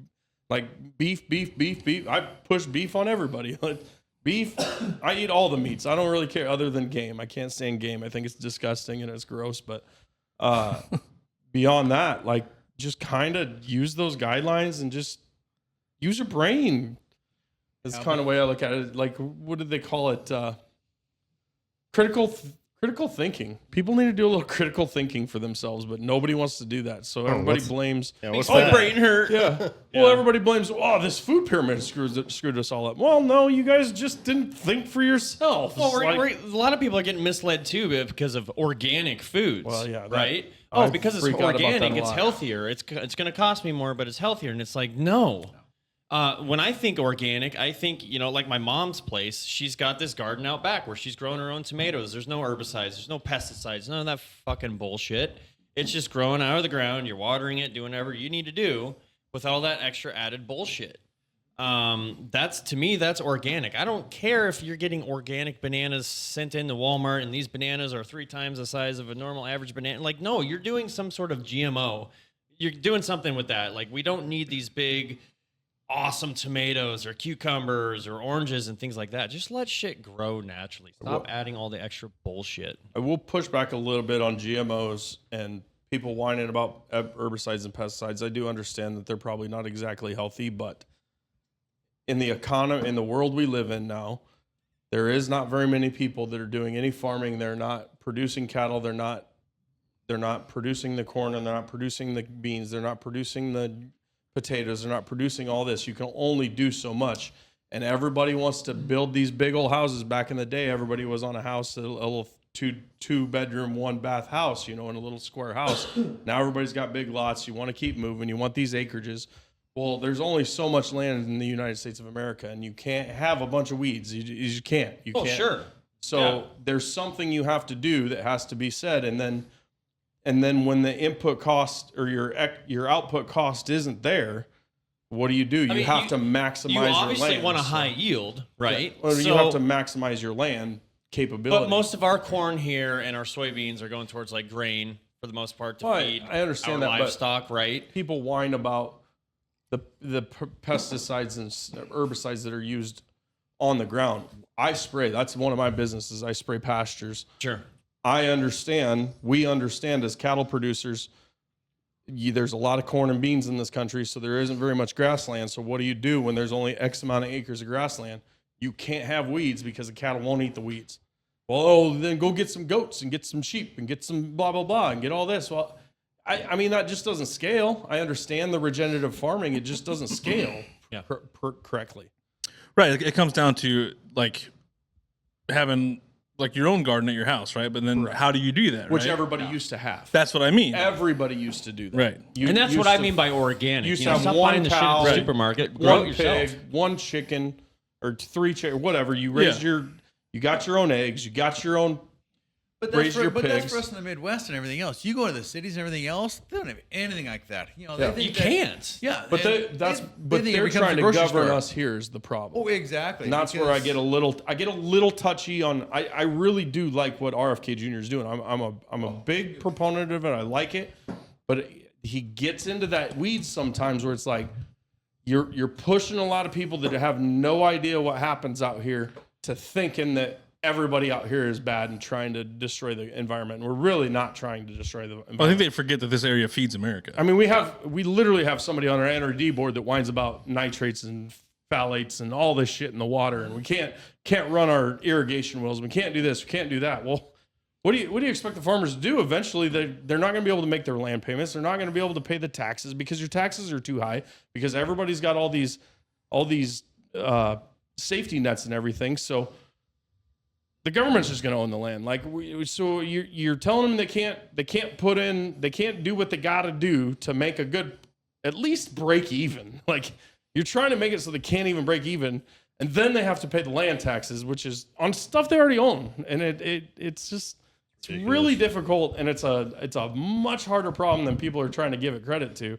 And again, we're getting legislated by Omaha and Lincoln and big towns that have no clue. I mean, like you talked about in Chicago or Boston or whatever, they don't know what a cow is. They think chocolate milk comes from a black cow. It does. That's it. That's what I thought as a kid. I always thought that's how it worked. That's how it. I thought it Doesn't?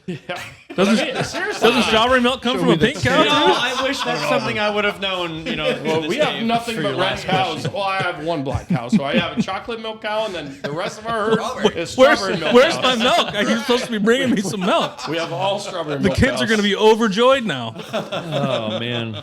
No, it's right. And I think during COVID, we were kind of getting back to that where people were buying chickens, but then they get back to being busy and then they let it slide. that, and right? some cities won't allow you to have the chickens. That too. Well, what was interesting though was a year ago when egg prices were outrageous. No, fuck. People Yeah. were bringing their own chickens in, and they were bringing their own eggs. Or, you could buy a chicken. Up into this year, Yeah. even like Which we've are- had those weird Those spurts. eggs are so much better. Oh, they're way better. I never had those until COVID. Like I never, because I hate chickens. I can't stand the way chickens. but you don't like smell. gaming. But here you are with no, like, I like farm. eating chickens. Yeah. I'll eat the hell out of it. But farm fresh eggs, I love those eating slap. chickens. Farm But fresh I've eggs are never good. had them because we never raised chickens. Because Yeah. I can't stand the chicken shit. I can't stand the smell. It just, Yeah. It's a different. Aren't they flavor. some of the dirtiest animals though too? Or is The that duck? Is that ammonia ducks? with all It's a- the chicken piss is what's really bad. It's a weird smell that I don't like. Gotcha. Yeah. The nitrogen and everything else is so potent in them. Mm-hmm. It's Is it? yeah. Oh yeah, it'll burn. So like organic farming, the guy that rents our land used to do a ton of organic farming.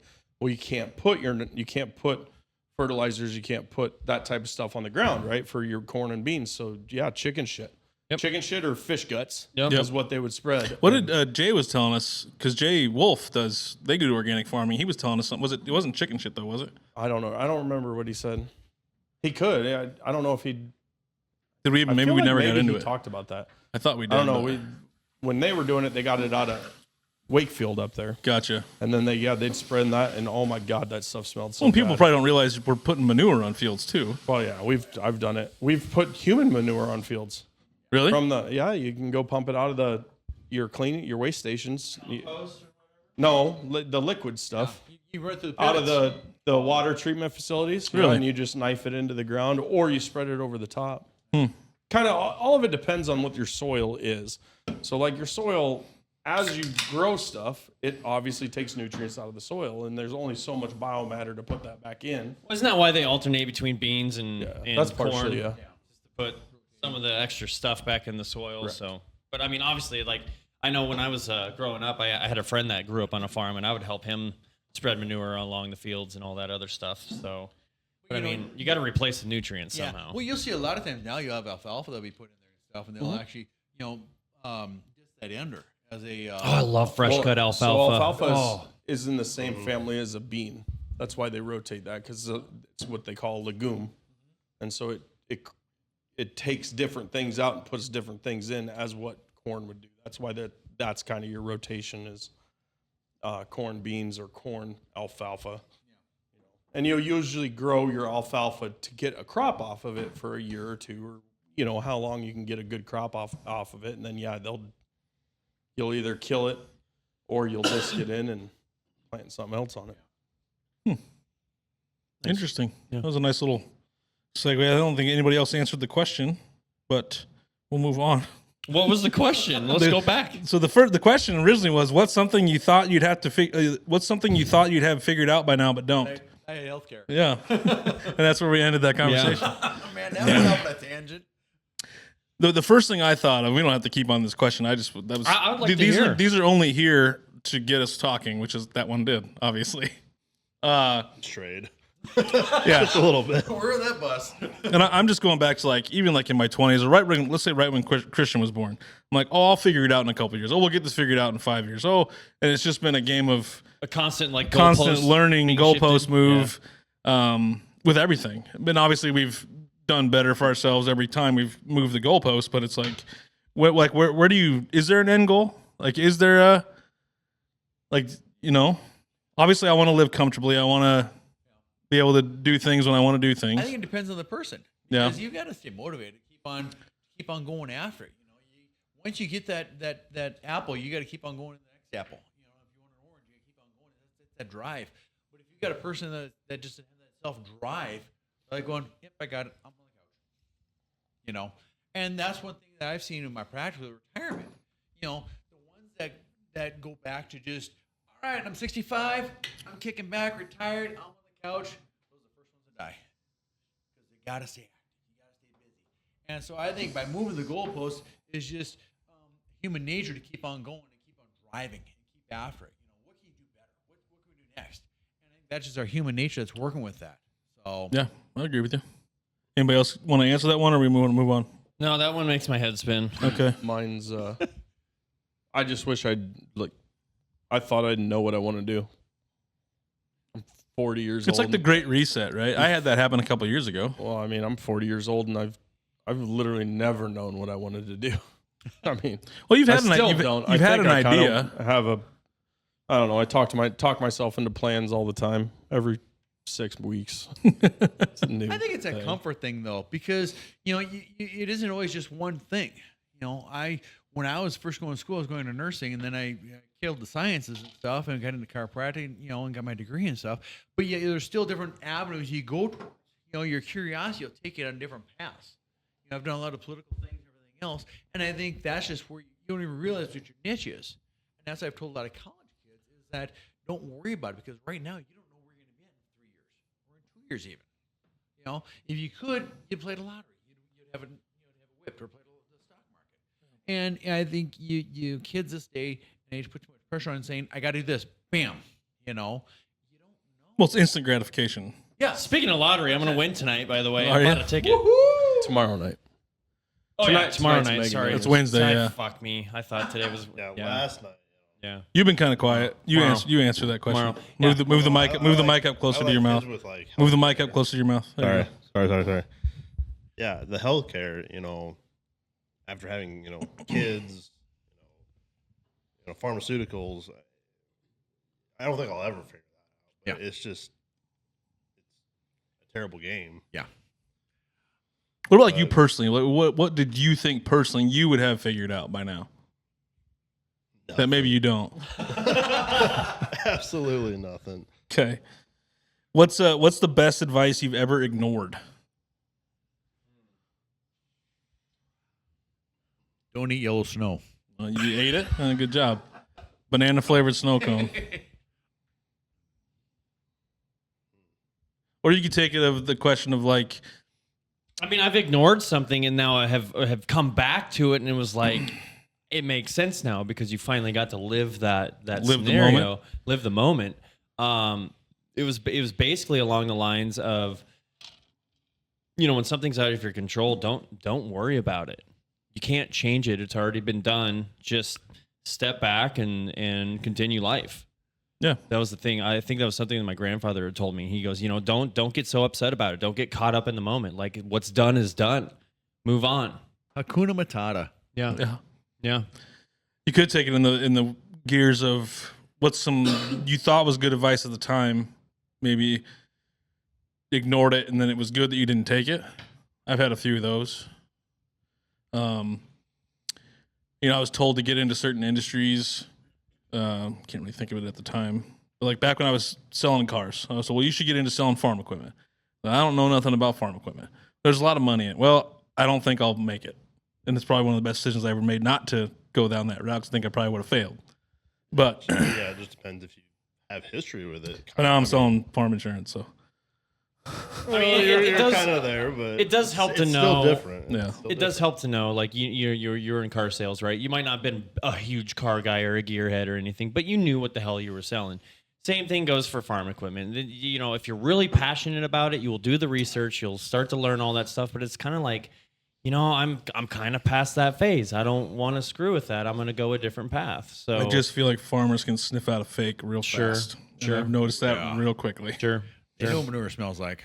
Yeah. What's one habit you should quit but haven't? All mine are pretty easy. Pop, soda.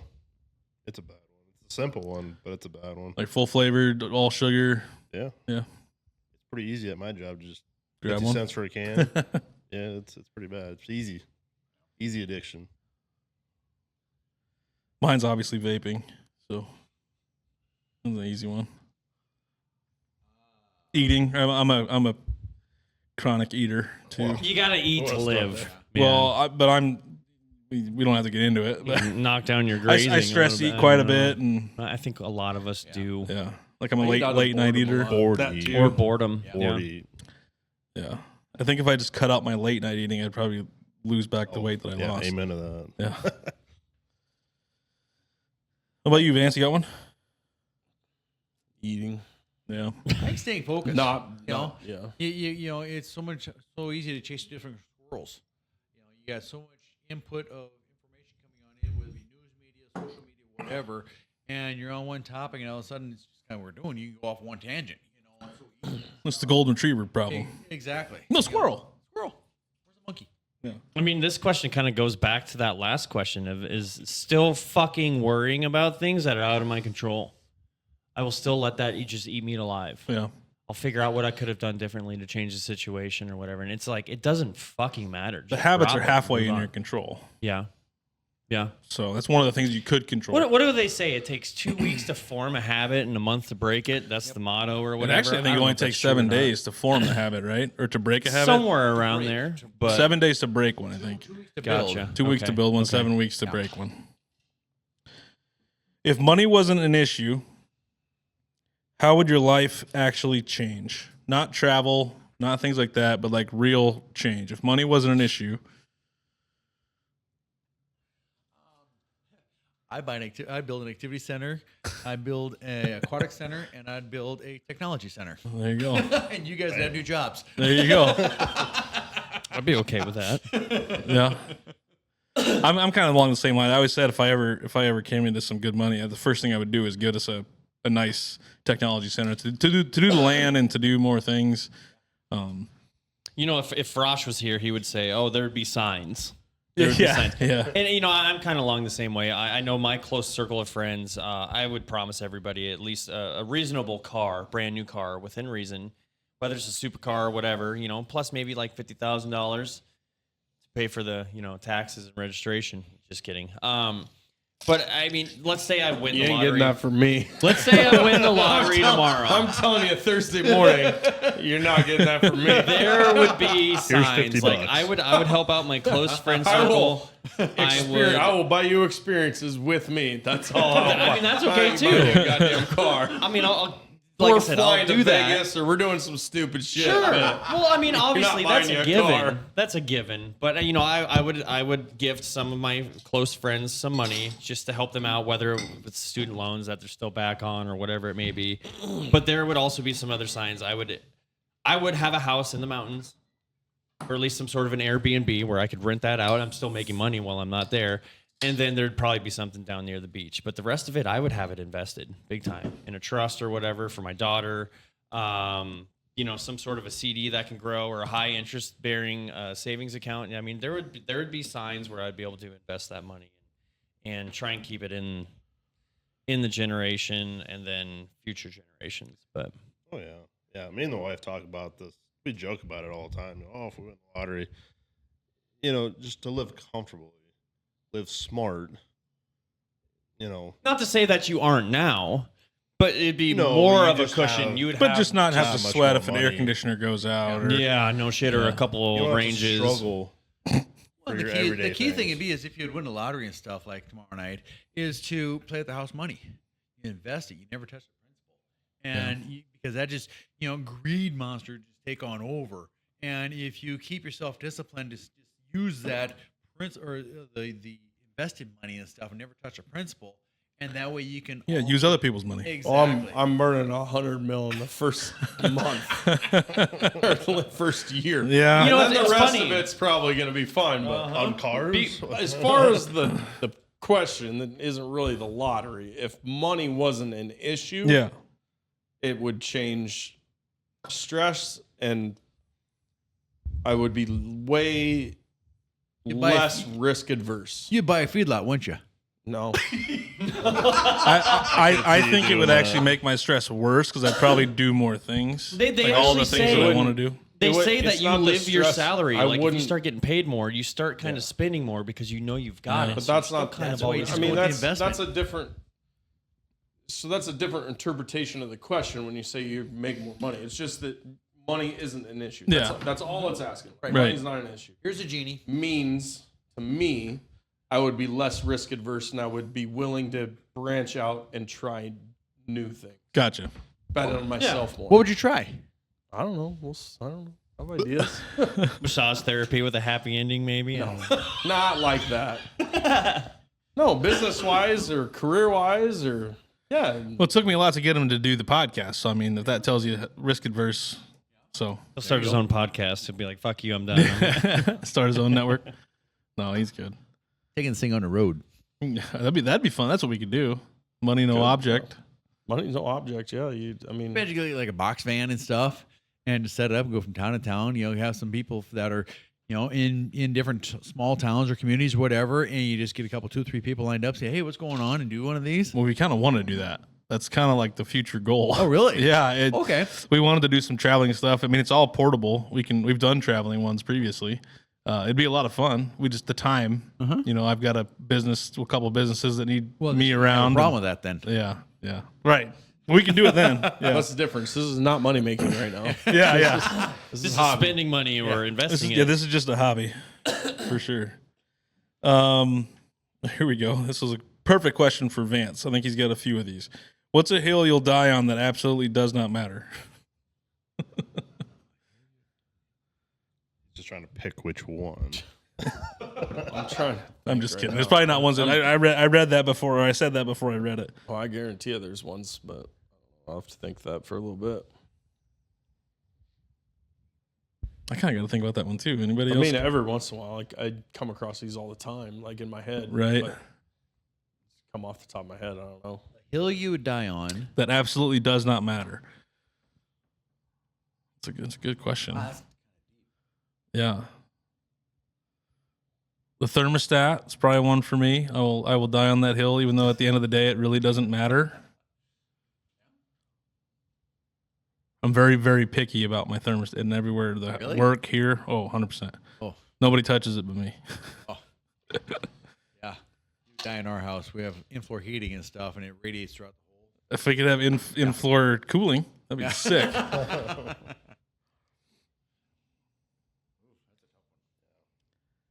Trying to think of another one.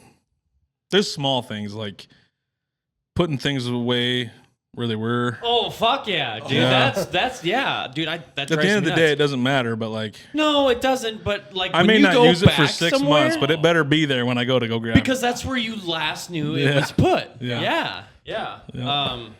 Yeah, I don't know. Put in your shopping cart away. That's another one. No, it's the easiest fucking thing to do. Because it absolutely in doesn't life. matter, but that's how I judge That's people. how I know if you're a piece of shit. Yeah. Like if you're, That's how I judge if you people. don't Fair. fucking at minimum.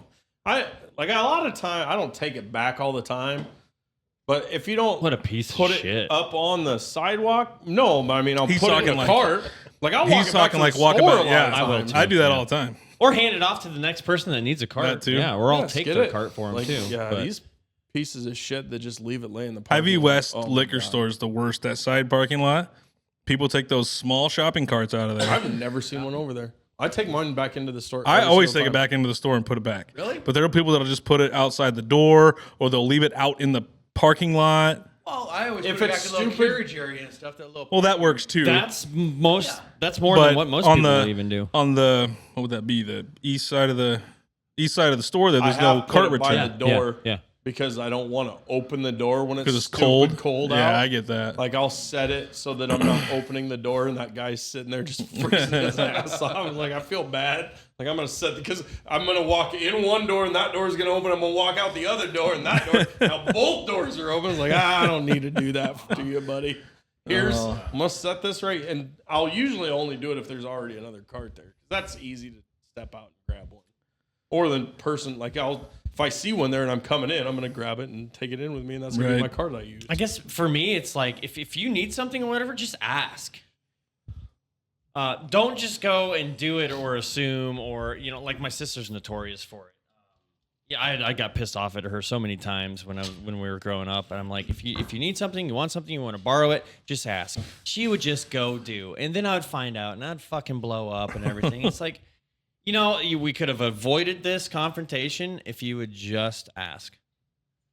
That's my thing, and that's for anybody. Mine would be 15 to 30 seconds.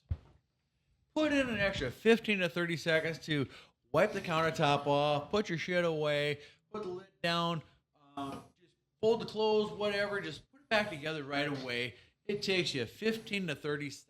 That's it. Yep. I Feels get like that. a lifetime in the moment, though. It does. No, sometimes. Sometimes it does. But you feel better once it's done.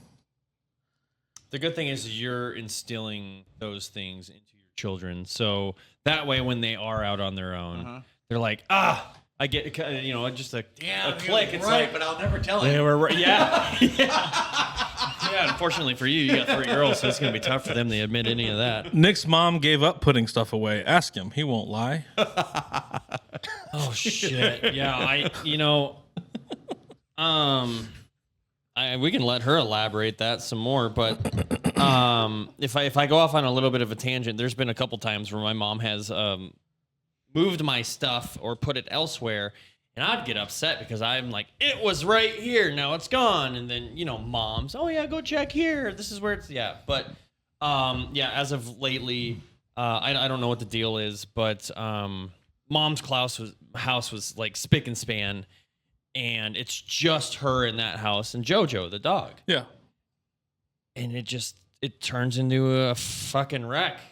I just boom out of fucking nowhere. Which I feel bad because I want to be able to go over there and help it with things like that. But also at the same time, I've got my own house that I need to take care of now. But yeah, it's crazy. We were on vacation just this last week, and her neighbor actually came through and started picking up some of mom's house because she was doing some dog sitting and watching my hedgehog and whatever over there. And, she's got a good heart, mom and her have known, I mean, I've even known this gal too, since she was 7 or 8 years old, grew up in our neighborhood and everything. But yeah, she has started picking up the house and then taking care of it for mom because, my mom cleans for a living. The last thing she wants to do is come back home and clean her own fucking house. Like, I get it. Kind of along the lines of like, you don't want to do insurance outside of your day-to-day stuff.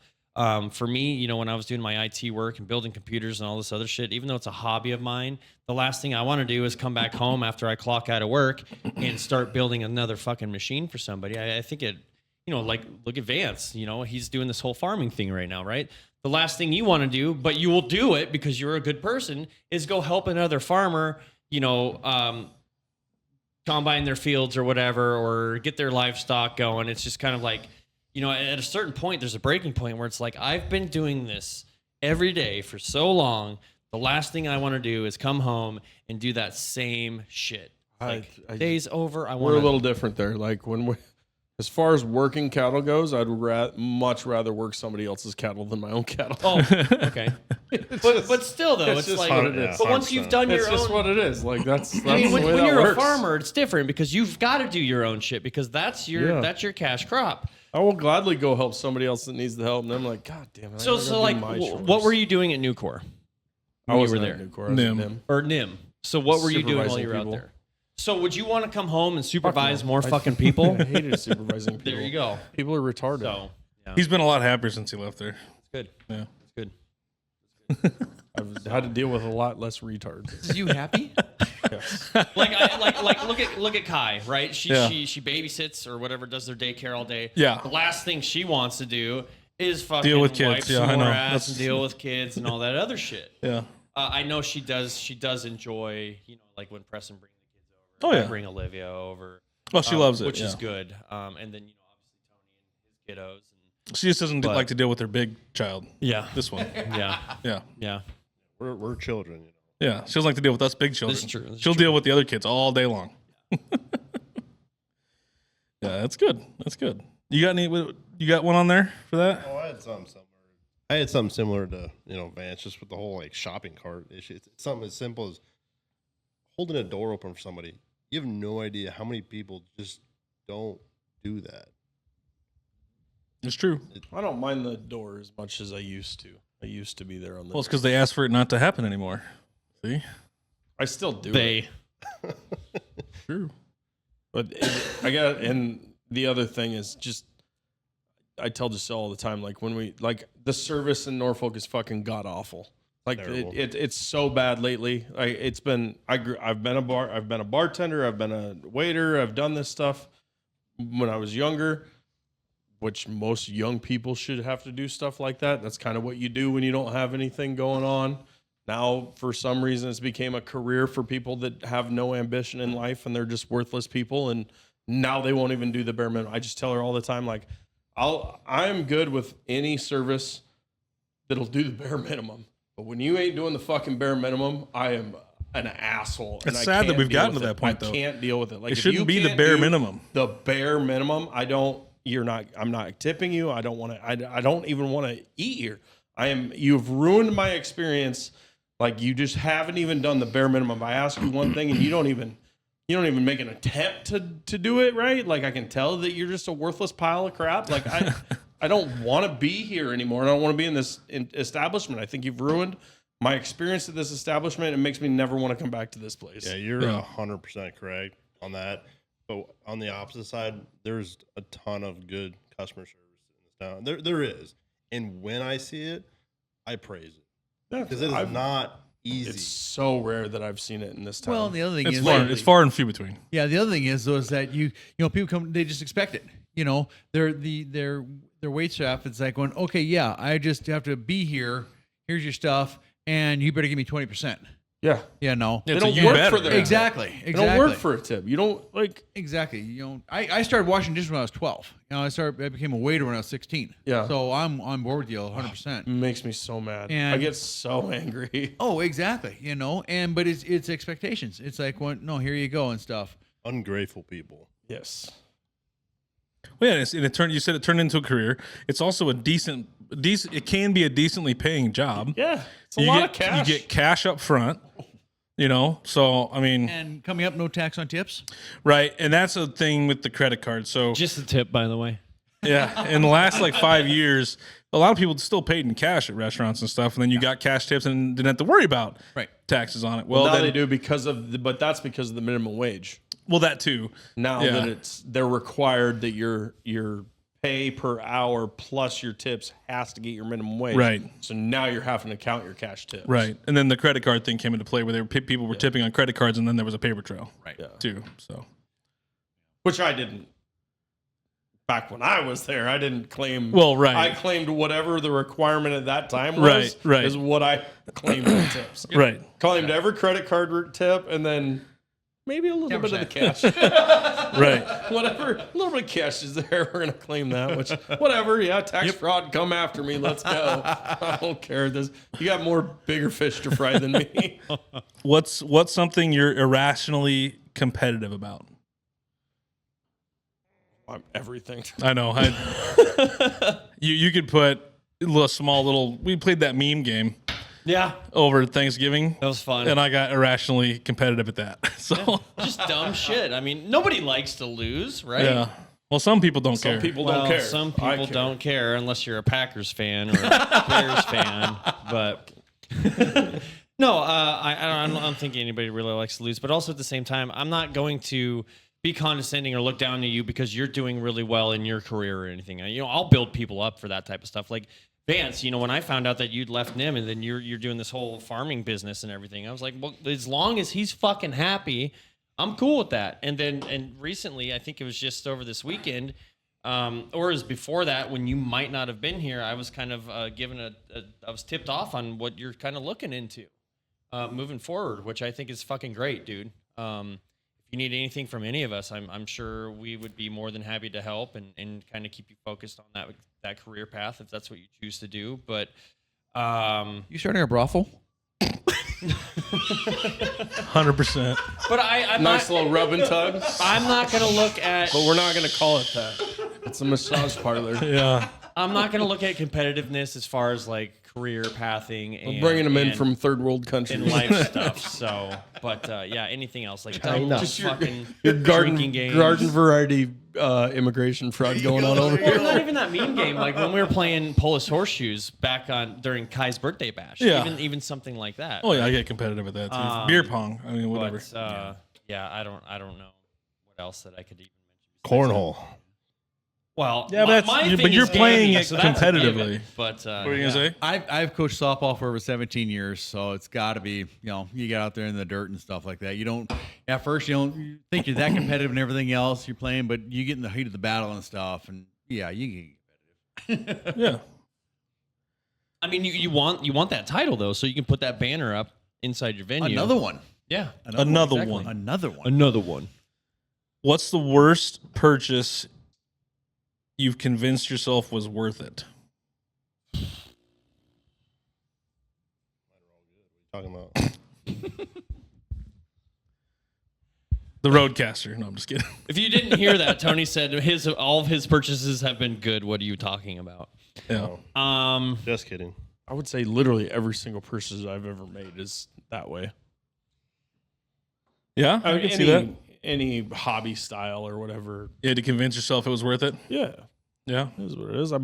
When I was a kid, we bought BMX bikes. We lived out on a farm, sand roads. Yeah. With the pegs on it, like we saved up our money. We bought those when we were teenagers, or young Yeah. teens. But that's like, the thing. You saved your money. Yeah, you but didn't just go out we and buy one. convinced ourselves that was a good idea on sand gravel roads and sand driveways.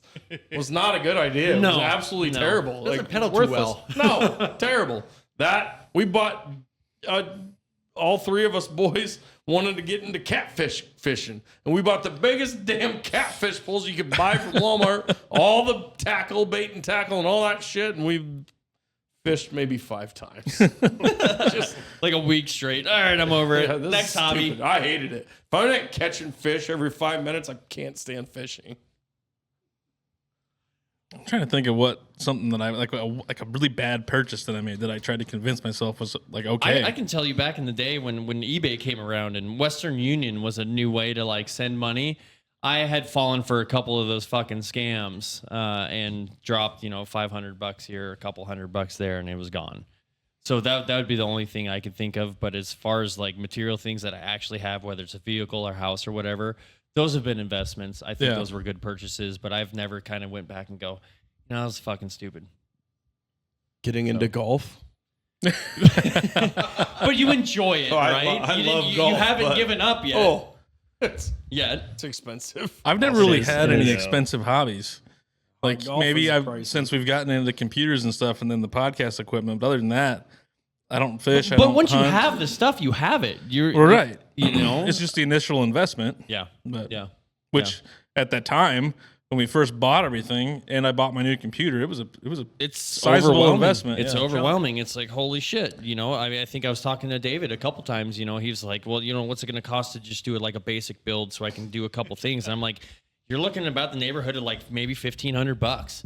without a keyboard or a mouse or a monitor. I mean, that's just the computer itself, just to kind of get started. And for a lot of people, that's a hard pill to swallow. When you can go out and buy an Xbox or a PlayStation 5 for $400 or $500. Well, that's why we gave Vance my old one, because Yeah. there was no reason for us to go buy a new one when he didn't need it for anything besides Discord and porn. Porn. Yeah. No porn on there yet. Yet. The optimal word. Maybe someday. We'll see. She's- I have no. Isn't it the?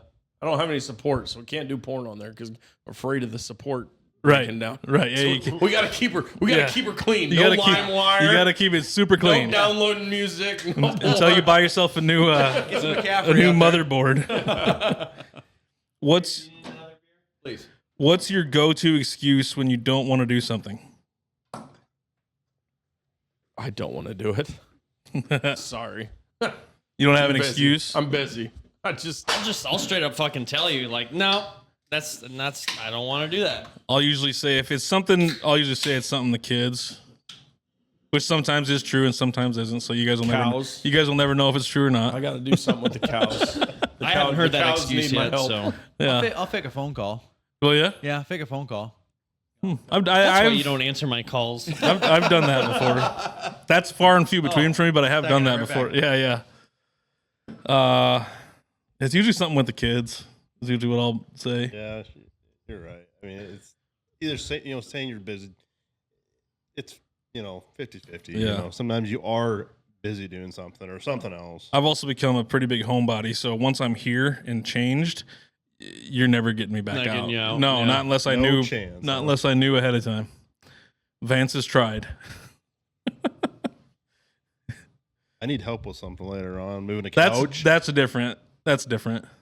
But I'm gonna get you when you're comfortable at home. Oh, you do need help? I do. Actually. Oh shit! I'm just gonna catch you when Let you're us know. uncomfortable. I'll do that. What kind of couch? It's like going out and having a drink or the something. hideaway couch. No, a heavy one piece, can't tear apart couch. Oh no. Steps up, down. I'm gonna need some help moving some furniture here too. It's gonna be a quick job. It's just gonna be a vicious circle, right? You How help it me, I goes. help you. That's how it goes. That's what we've I been helped doing. Zach with a range and with something else, I think. Well, we did Anita's washer and dryer that You've one helped time. quite a bit on different things. But I helped you with the range up in the kitchen. Then I got a hold of you, and I'm like, dude, I need to move this couch upstairs. And you came over. Yeah, Not even a but day or I've two always later. So Tony brings his trailer when we need. yeah, that's the right. trailer Yeah, and- that's right. You might be hearing from me quite a I'm bit more everyone's often. best friend with that thing. Yeah, Yeah. 100%. I don't mind doing that kind of stuff. It's just like if I'm home and changed and like laying on the couch, I'm not going out for a beer. Let's Yeah, just put it that way. yeah. You want us to come here? Ideally, That's the workaround. that's the workaround. Yeah, That's a loophole right there. I'm not going anywhere, but you can come here and drink. Yeah. When was the last time you felt genuinely proud of yourself and why? Apparently, I went a little deep on some of these. We can skip the mush if we don't want to do the mush. No, that's good. It's good. When was the last time you felt genuinely proud of yourself and why?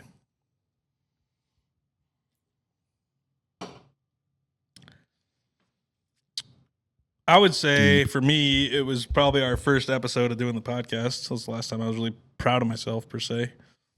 Stuck to a goal. We put everything together, did the logos, did all the stuff, and then went and did it.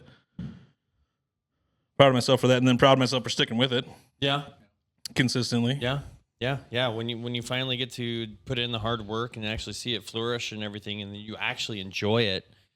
I don't know if it's flourishing. I think We it is. still- You we know, still we were do it. capping out at almost damn near 20 people tonight. Well, you're not which, wrong. I mean, I don't know what your rumbles have normally been on average, but I It think just that was depends. pretty good. Yeah, it just depends.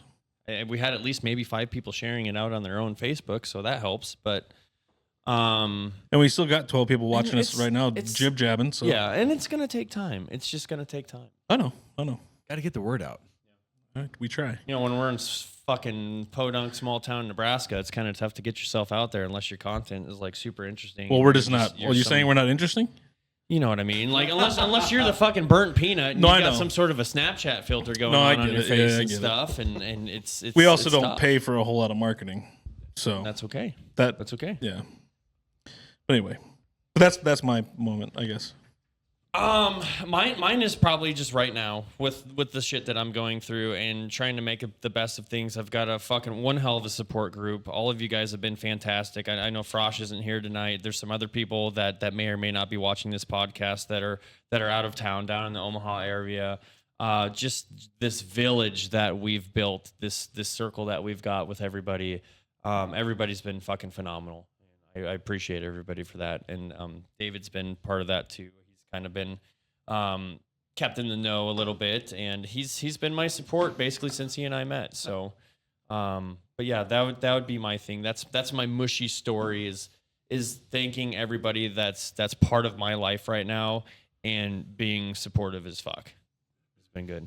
Well, we try. You're worth it. Oh yeah. Tony, Dave. I think mine is go back to state softball. You know, we had to come back from the losers bracket all the way back 9 games, and it wasn't so much that. It's now when you see these championships that are being won now, how hard it is to get through there, and the accomplishment that we did that. You know, we did that, and I think that was just very eye opening. Everything else, you know, and just being able to do that, and the mentality we had to have and stuff, and that was huge. You know. Good. Vance. Tony. Well, I'm the last one to toot my own horn when it comes to Well, toot away. Two motherfucker. Pass the beans. Well, you know, I started in the trucking parts industry. The lot lizard area. Well, we're the high class. But, you know, I earned a lot of trust from customers in a short amount of time, and I was pretty proud of myself to learn that.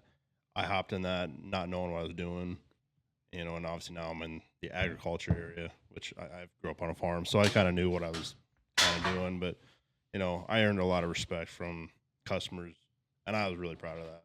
But I never, you know, like I said, I never tooted my horn about it. I was. You stayed humble without just, I'm far from the best, but, you know, I had a lot of respect. Everyone wanted to come to me for anything and everything in that industry. Probably still do. I'm pretty, you know, bummed that I left. It's a good feeling to have people come to you, you know, because they trust in your opinion or your advice on something they're going to move toward to. So I was pretty proud about that. Still am. That's good. I'm proud of you. Vance, just think of something? I don't really got anything. I don't know. Not proud of yourself? I don't know. I get proud of myself, like Even every just a once in small while. thing. Oh shit! I don't know. No, nothing. No, because it's never good enough. What about the podcast? You're proud of that, aren't you? Sure. Yeah. Proud of it. Yeah, you got me to do it. It's not something I did. You got me into doing it. You had to be a part of it. Yeah. That and I don't know. The being able to raise money to give away, you talking me into making it bigger than I even wanted to do it initially. Yeah. So I mean, that's you pushed. We had it. a little snafu this year, but we'll get it. We'll get it fixed. It's. I mean, Money's there. It's raised for him. Yeah. I mean, we did raise it for him. Yeah. And so that's pretty an awesome feeling. That's definitely something to be proud about. We raised, $1,000 for each charity, so that's something to be proud of. So what, 2,500 or 3,000 or what did we Was give it? the first year? I don't remember what we gave the first year. I don't remember. Yeah, close to 3,000 total. Yeah. In 2 years was pretty cool. Yeah, definitely. What do most people get wrong about you?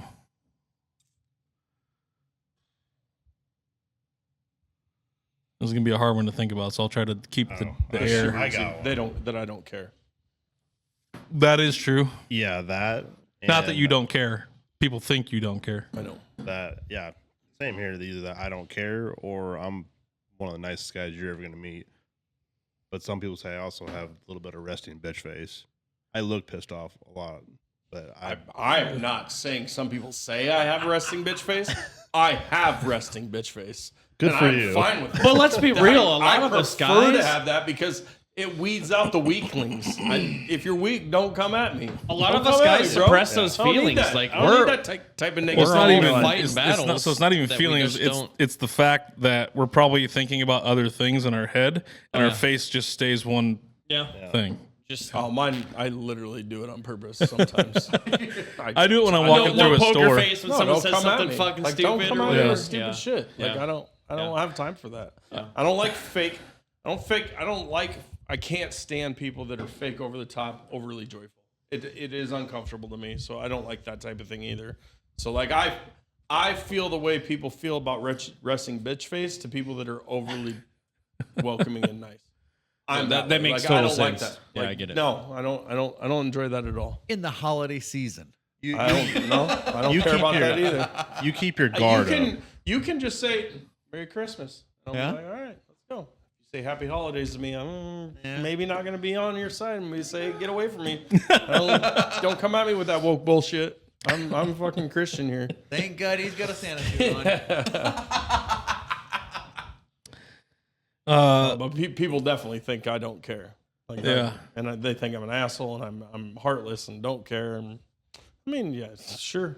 I get a lot of that too, usually. You know, I'm with Tony. He's, oh, you're just too nice. It's like you haven't done anything yet to piss me off for me to treat you like a piece of trash. Like, you know, I'm gonna do the best I can to be a good version of a human being that I think should be.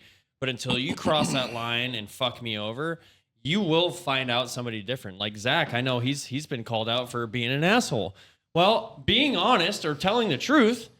Apparently, you're classified as an asshole. I've never been called an asshole. I don't know what you're talking about. Now you heard us feel this. I call myself an asshole. It's okay. Okay, Mine so- isn't that I'm nice to I every was single being person when you facetious. come up to me, but people hear what I say or think what I do, but they don't.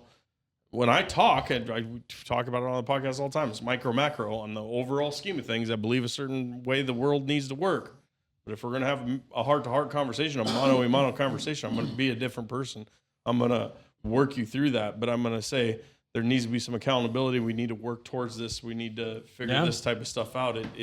The world can't all go to the lowest denominator. It doesn't work. That as a society will collapse. So we need to.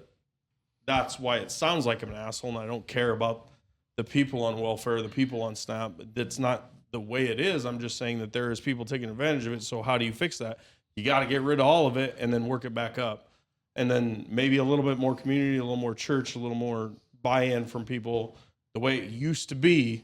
And a lot more people were a lot better off that way because a lot of people have giving hearts. I have a giving heart. I enjoy giving. I enjoy giving service. If I can't give money, I enjoy giving service.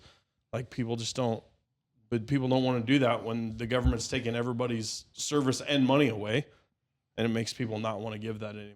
We got to move you to Minneapolis. That's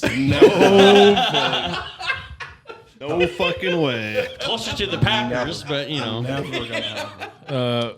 I mean, I don't mean to cut you off, but another thing is like people coming off going, "Oh, it's your tone."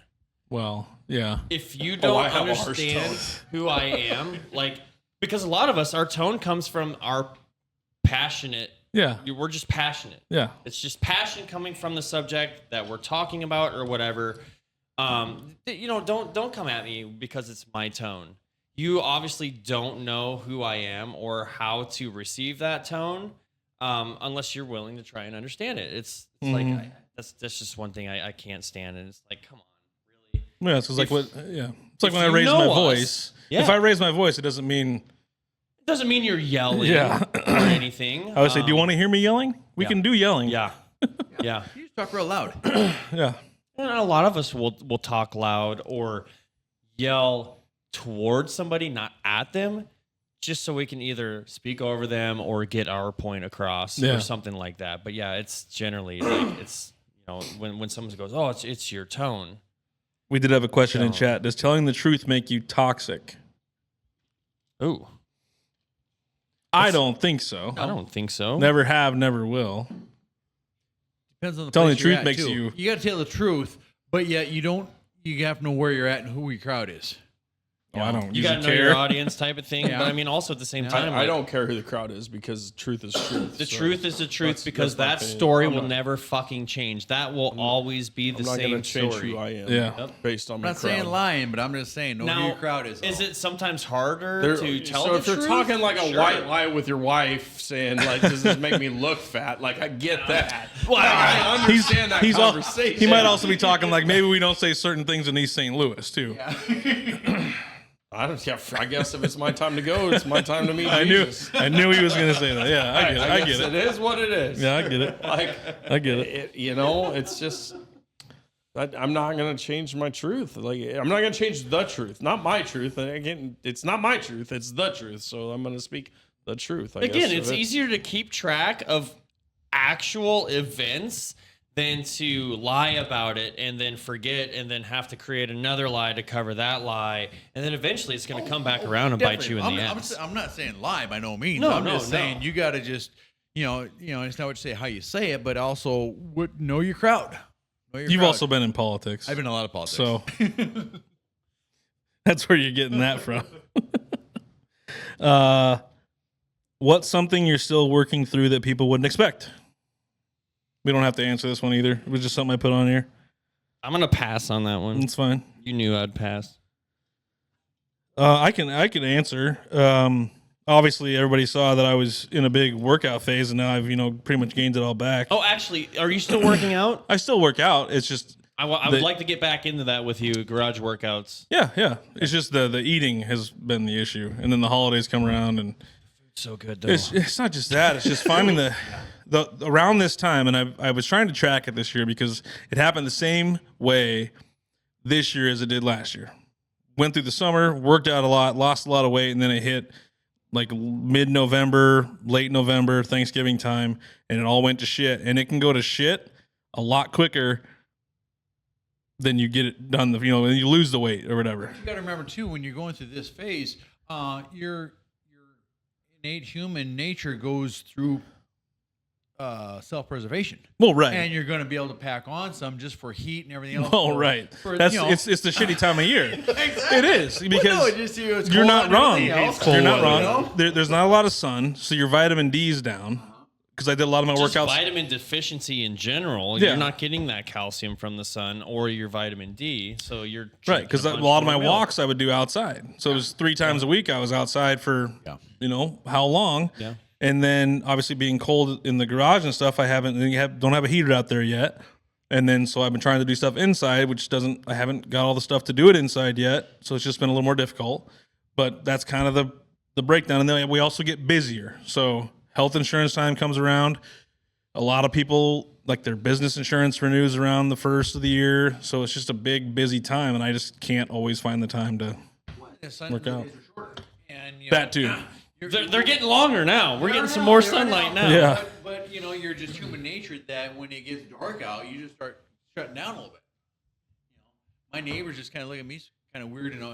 Late October, I actually have a light beam that goes on my forehead on a band, and I'll go out there and I'll start mowing at night at like 7:30. It's pitch black, and it's like it's still 7:30. Come on, hello. You got to kind of trick your And then brain. there's other times it's like, fuck, it's only 7. That's probably why I game a lot in the wintertime too. Yeah.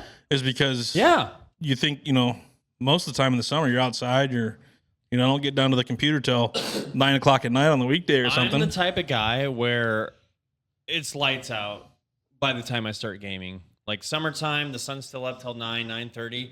I cannot log on like some of my friends at 7:30, 8 a.m., 8:30 a.m. I think Jake is one of those guys that'll log on early. I know I my can friend- log on early my if I friend need to. Juan will. Like if it's shitty out and it's blizzarding and whatever, maybe. But like I have a hard time getting on and playing, especially during the summer, if the sun's still up. 'cause I that could see means in the I have summer. more shit Yeah, to do. I get that. This time of the year, 5 o'clock rolls around, I can log on. I think I did that last week or the week before. I actually logged on by like 5:30 because it's already freaking dark. I had nothing else to do. It was shitty cold out. It was windy. And I was like, let's go. Let's game. So Does anybody else want to answer that question? What's something you're still working through that people wouldn't expect? Probably not.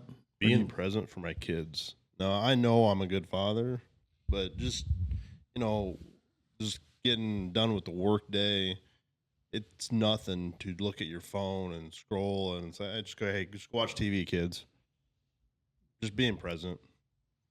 Drop your phone. Is Sam back to work yet? Or she's been back to okay. work. Yeah, we're both guilty for it. None of us are innocent. I mean, we all need some time to decompress once you get home from And work. that's what right? we do. It's just sometimes we just do it too long and hey, it's bedtime. Good night. Yeah. But hey, you're all still home, and the kids are safe. 100%. Yeah. See, not And the good news is you're aware of it. You know that you're guilty of this, and you could still change it. So Absolutely. yeah. You can grab a chair if you need to. We're getting close. We're getting close. Pulling a Colin Kaepernick right now.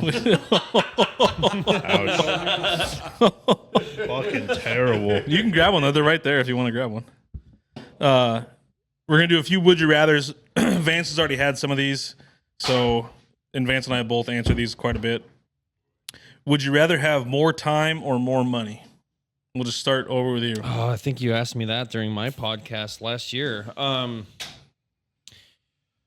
Oh man, I want to say I think I'm staying on the same lines of it. I'd rather have more time. Okay. It's a double-edged sword.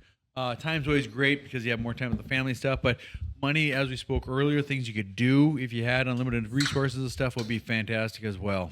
Okay. I'm not saying it's close. I mean, more money is great, but you're not going to get back time. Time. What I've always said is that you can always make more money. You can never get back time. So I've always taken time. He's always taken time. You want to explain yourself at all? No, I don't remember what I've said before, but yeah, I'm time, and then I kind of one of my mottos in life is I'd rather take years off my life instead of life off my years. There you go. Be efficient when you're dealing with time. Right. Time is money anyway. So That's right. You're not wrong. It is the greatest currency, actually. Would you rather be respected or liked? I'd rather be respected. I don't give a fuck if you like me or not. I There don't you give go. two shits. Yeah. You going to give us a political answer? Again? It's light, isn't it? Just kidding. liked. Just kidding. It's like, yeah. It's gotta be like. No, I think you're more of a respect guy, aren't you? Yeah. Oh yeah. Yeah. Respect. Yeah, all the way respected. Yeah, respect. 100%. I knew that was going to be an easy one. Would you rather restart your career or restart your health? I thought this was we've never had this one before. How do you restart your health? I think you can go the way I thought about this question is you go all the way back, Back to your peak. your peak, your peak of health. I'm there. If you could go back there and Come on. if you could go back to the peak, right now, You're a nice guy, but I know I'm an asshole, but I'm gonna tell you the truth, and I don't care about my crowd right now. You're not there.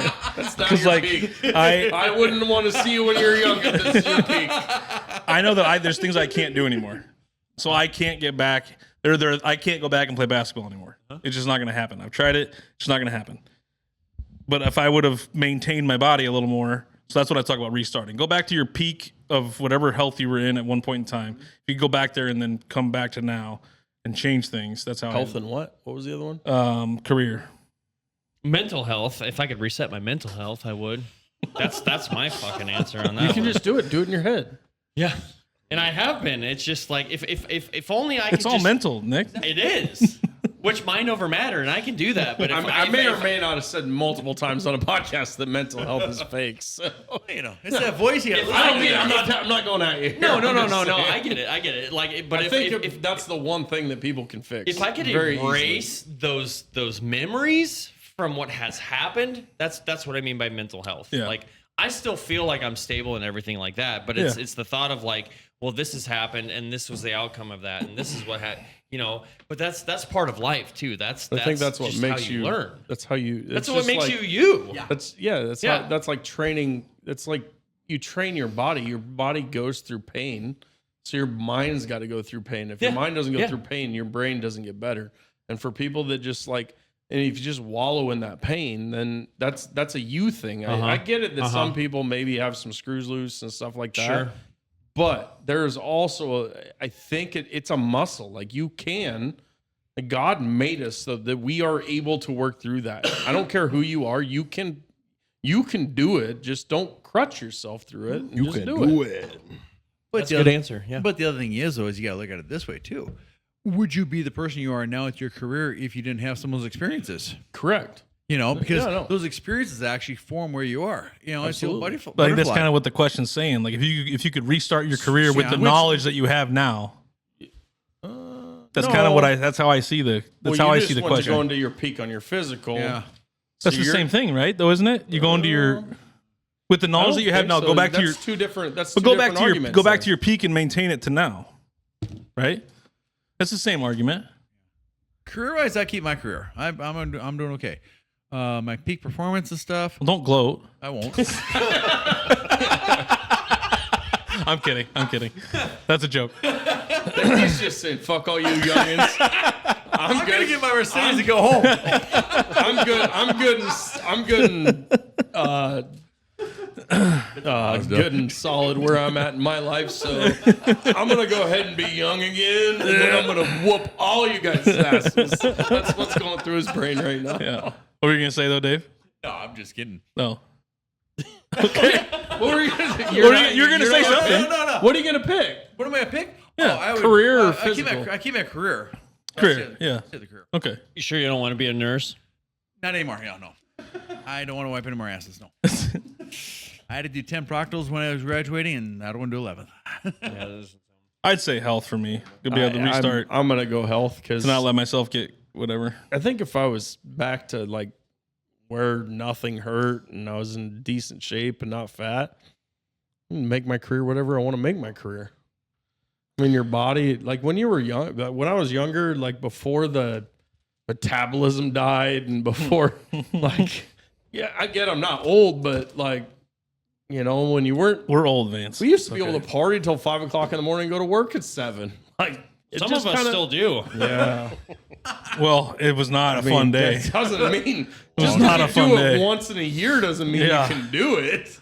That's called New Year's Like Eve. we used to do that like Every I used to be able day. to do that like weekly, at least 3 times a week. But Yeah. now it's like the endurance just ain't quite once there. a No. year, and it's like ooh, and then you're like, oh my god, this was stupid.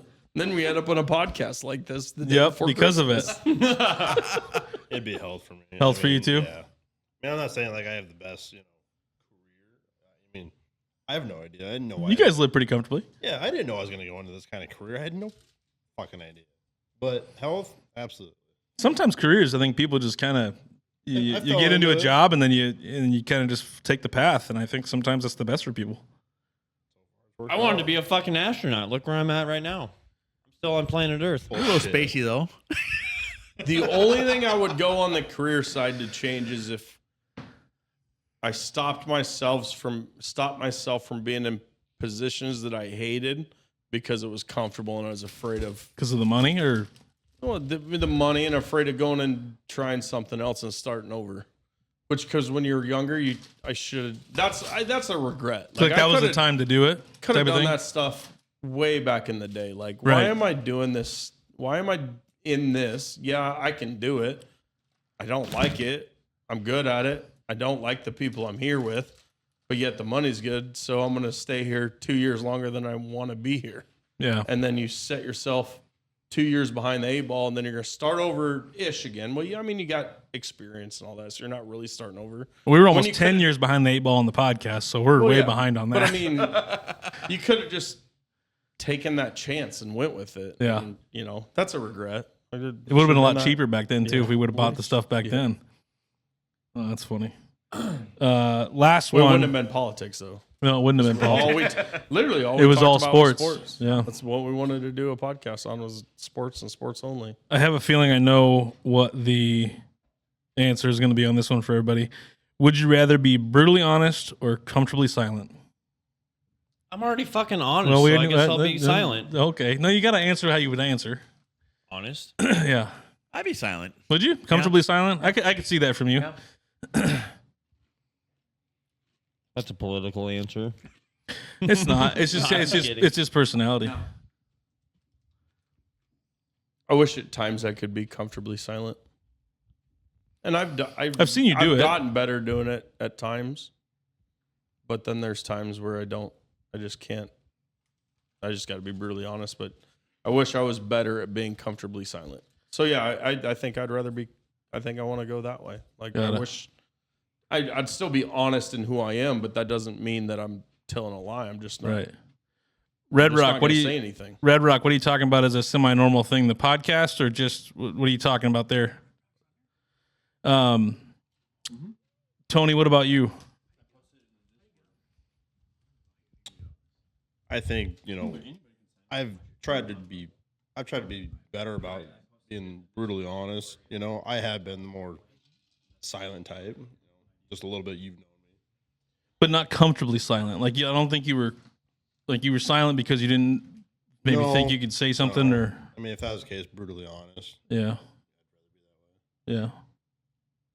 It's okay to be comfortably silent, though. I'm just saying, I think in your silence, you wanted to say something and just didn't. Yeah, I don't have a problem being brutally honest. I mean, I've had to learn both. I guess I was comfortable not being brutally honest. Gotcha. Gotcha. I'm a laid back guy. Sometimes I don't give a shit, but it just depends on the topic. Like as of recently, I've had to learn to become comfortably silent, not feed into the bullshit. Don't. Well, that's react, in certain just kinda keep your scenarios. fucking mouth shut. In certain scenarios. Yeah. It's all scenario based to some extent. But that's, for lack of a better word, that's just legally you have to do that. So, It comes down to knowing your crowd and knowing your situation. well, there you go. It goes right back to where Dave's right. Politically, the answer's right. It's obviously brutally honest. I can't be comfortably silent because I'm not comfortable in silence. So, sorry. Red Rock Jr., so we do, Vance and I do a podcast. This is our touching base. This is kind of turned into, it could have been one of each thing, really, because the end of this has been more of just a hang with the guys. hang with the guys podcast. But Vance and I do usually an episode a week every Thursday. We talk politics, sports, and some other things, and then we do interviews with local people here in Norfolk. Which right now we're doing an interview with the LAN Party, kind of talking about that since it's coming up in a month. But those come out once a month on Thursday mornings, and then we do lives every Thursday night on Rumble on this channel. So if you want to follow this channel, which I think you already did. Perfect. So you'll be getting notifications every time we go live or put out a video. So if you want to tell your friends, it's all local stuff. It's a lot of fun. I mean, Nick's been on the show. Dave's now been on the show. I'm a virgin. This is your first time? First time. Yep.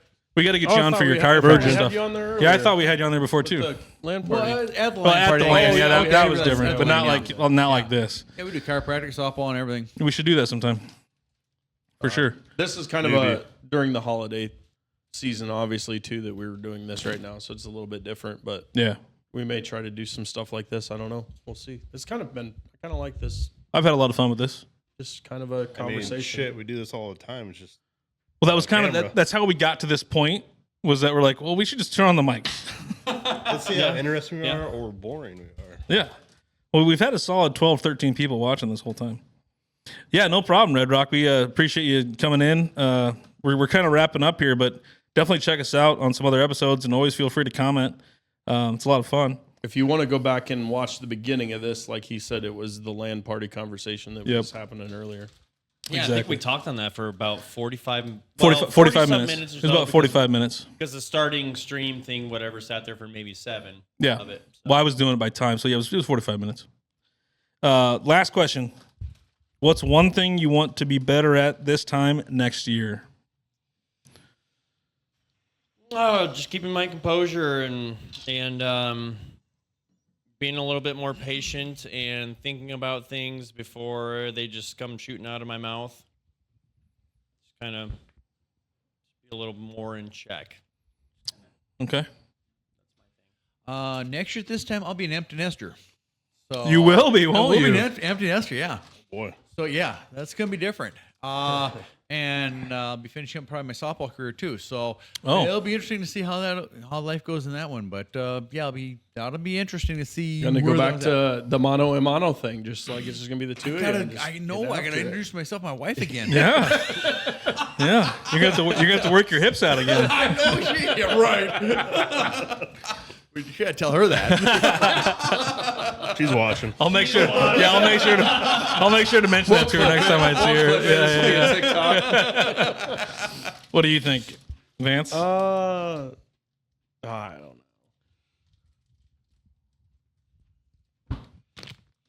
I don't know. Being comfortably silent. Yeah, there you go. I can do it sometimes. Yeah, I you just can. Maybe let stuff roll off a little more. There you go. Me being more just calm, collect. I actually have a lot of stress in my life, just with work and other bullshit. You know, I like to just try to be more zen. You know, yeah. Just be more. We'll get you on some be Phil more- be more Jackson calm. stuff. We'll get you some more zen in your life. Yeah. It's a lesson, man. I may or may You're- not you're have a still book. young. There you go. I think Tony's our youngest right now at this moment in this podcast. He's our youngest person. On the podcast for sure, and I Hey, think I'm in our 42. friend group. Yeah. I think in our friend group he's one of the youngest too. Actually. By the baby. You're what, I don't want to be brutally 33? honest. 32? Trying to work at being silent. 36. Yeah. Oh, okay. He's only a couple years younger than I am. Okay. Yeah. So I want to be it- healthier. It comes with time. I want to. Yeah, it I does. definitely It want does. to be healthier. I want to get into a rhythm of getting, because like a lot of people need to realize, like, I do love physical. I think it's one of the best possible medicines or drugs there is physical activity. And sometimes I get myself in a rhythm of not doing it. Like, that's why I love summer, because I love the sun. I get out in the sun. I feel better in the sun. If I get a sweat in, if I get my body moving, everything feels better. It's true. And if you stay at it, I don't deal with the pain. Obviously, I've got torn ACLs and all that stuff. It is what it is. But if you just keep going, you don't have to deal with that pain starting out. I felt the best I have in probably 3 years over the summertime. Yeah. Because I was working out consistently, and I feel like a piece of shit. I do love the sun. Oh, I think there's the sun- you do get a biochemical reaction from working out. yeah. You know, and you get the endorphins going and the encaphalons, and so that's huge. You know, and it's a drug. It's a drug that's created inside yourself. Mhm. That With once you the get going- oxytocin, right? Dopamine. Yeah, dopamines. Interesting. It just, I get myself into a rhythm, especially I have seasonal depression. That's my mental illness that I fight every year is seasonal depression. I hate winter. I hate the dark. I just, Just want to get in a rhythm, especially around that time. I Yeah, hate you it. can actually call it winter now because you were calling it winter like 2 months ago, and it was still fucking It was fall. definitely about winter. It was winter. About July 30th, I start dreading winter. There you go. But this is like fake summer right now. No Right? shit, It's right? really messing with my It's body. like third right or fourth now. spring It's going on here, second fall. late January and February and March is really, really gonna suck for a guy like me. It's really gonna suck. This is not gonna be good for Vance's mental health. Right. Mine is definitely Wait, mental health. health doesn't exist. I know it doesn't. I said you can. No, I said it exists, but you can fight through it. You can and fix I have it, to yeah. fight through it. Mine's definitely health too, to stay on track of getting healthier. So Oh yeah. hope to be in a better spot by this time next year when we're doing the same thing on the 23rd of December. It'll be a Wednesday next year, Will it? actually, I think. Yeah. Okay. Yep. Well, that's all I got, boys. It's been a long one. It's a good one, actually. It was a good one, great one. 2.5 hours. I think we should do this more often. Good. What do you guys think of doing it at the bar? You can lose focus really easily. Here? I mean, doing it at the bar. I've been going to a bar and doing No, it. no, doing it here. Oh. So we used to do it in the Yeah. podcast room. Well, there you don't. Well, how would you think of this? Okay. I mean, that chair looks pretty enticing It's- right now. it's I'm, pretty I'm good. sitting here doing this. My knees are killing me right now. Around and So next time I'll get you guys some It's been chairs. a long day. it's not Got that up big at a 5. deal, really, because I mean, Well, originally I was thinking 6 people, and chairs wouldn't have been an option. No, so that I would've could have been got rough. you guys the chairs for this. don't sweat it, dude. So I'll Don't do it sweat for next time. I was okay with this, actually. We'll hold you It's to not it. bad. That's fine. Yeah, this is We my have first- the chairs. I just didn't bring them down. First time, so I think it was fun. You thought it was good? Yeah, I mean, I mean, don't when know we about the come over listeners, anyway, but, you know, for games and that's shit, probably most of us boring. are standing anyway. Well, that's kind of what I was thinking. We could all make it. So through, I was but- I was okay with it. Yeah. It's not a problem. All right. What do the fans think? I don't What do you guys Tony- think? What do you guys think Tony of doing is it at the bar? boring. There'll be some delay. They won't get it right away. We'll see what they say afterwards, though. I mean, we talked about the other thing we didn't do is, and I want to take this time while we're waiting, since I told Zach like we did our useless on Thursday and we forgot we weren't gonna have a useless. Oh, 'cause yeah. it's Christmas, and I didn't wish anybody a Merry Christmas, and I'm mad that we didn't do it last week. So I'm gonna wish everybody a Merry Christmas. All of our followers, everybody that's ever watched us, it's Merry Christmas to everybody. It's time for giving and Jesus' birthday and all that. It's a great time of year, and I love Christmas. So I want to wish everybody a Merry Christmas, and then I hope everybody has a blessed Christmas and a good New Year and all that. And we talked about maybe doing a podcast on the 1st. We didn't know if we Talked were about it. gonna We do haven't Ooh, that could officially. be rough. Well, we haven't. That Yeah, I could be a know. hangover It'd be the podcast. night. It'd be the night, so it should be Dim the fine. lights. I was thinking about something kind of like this, what we're talking Yeah. like this, like we just did, just go random stuff with whoever we talk. I'd be fine with that. Couch and Yeah. Yeah, Just start the Well, podcast. You're gonna wake up at 7:00 in the night. It's like 7:00 at night. You know we're old, right? We don't Yeah, party that yeah. hard anymore. No.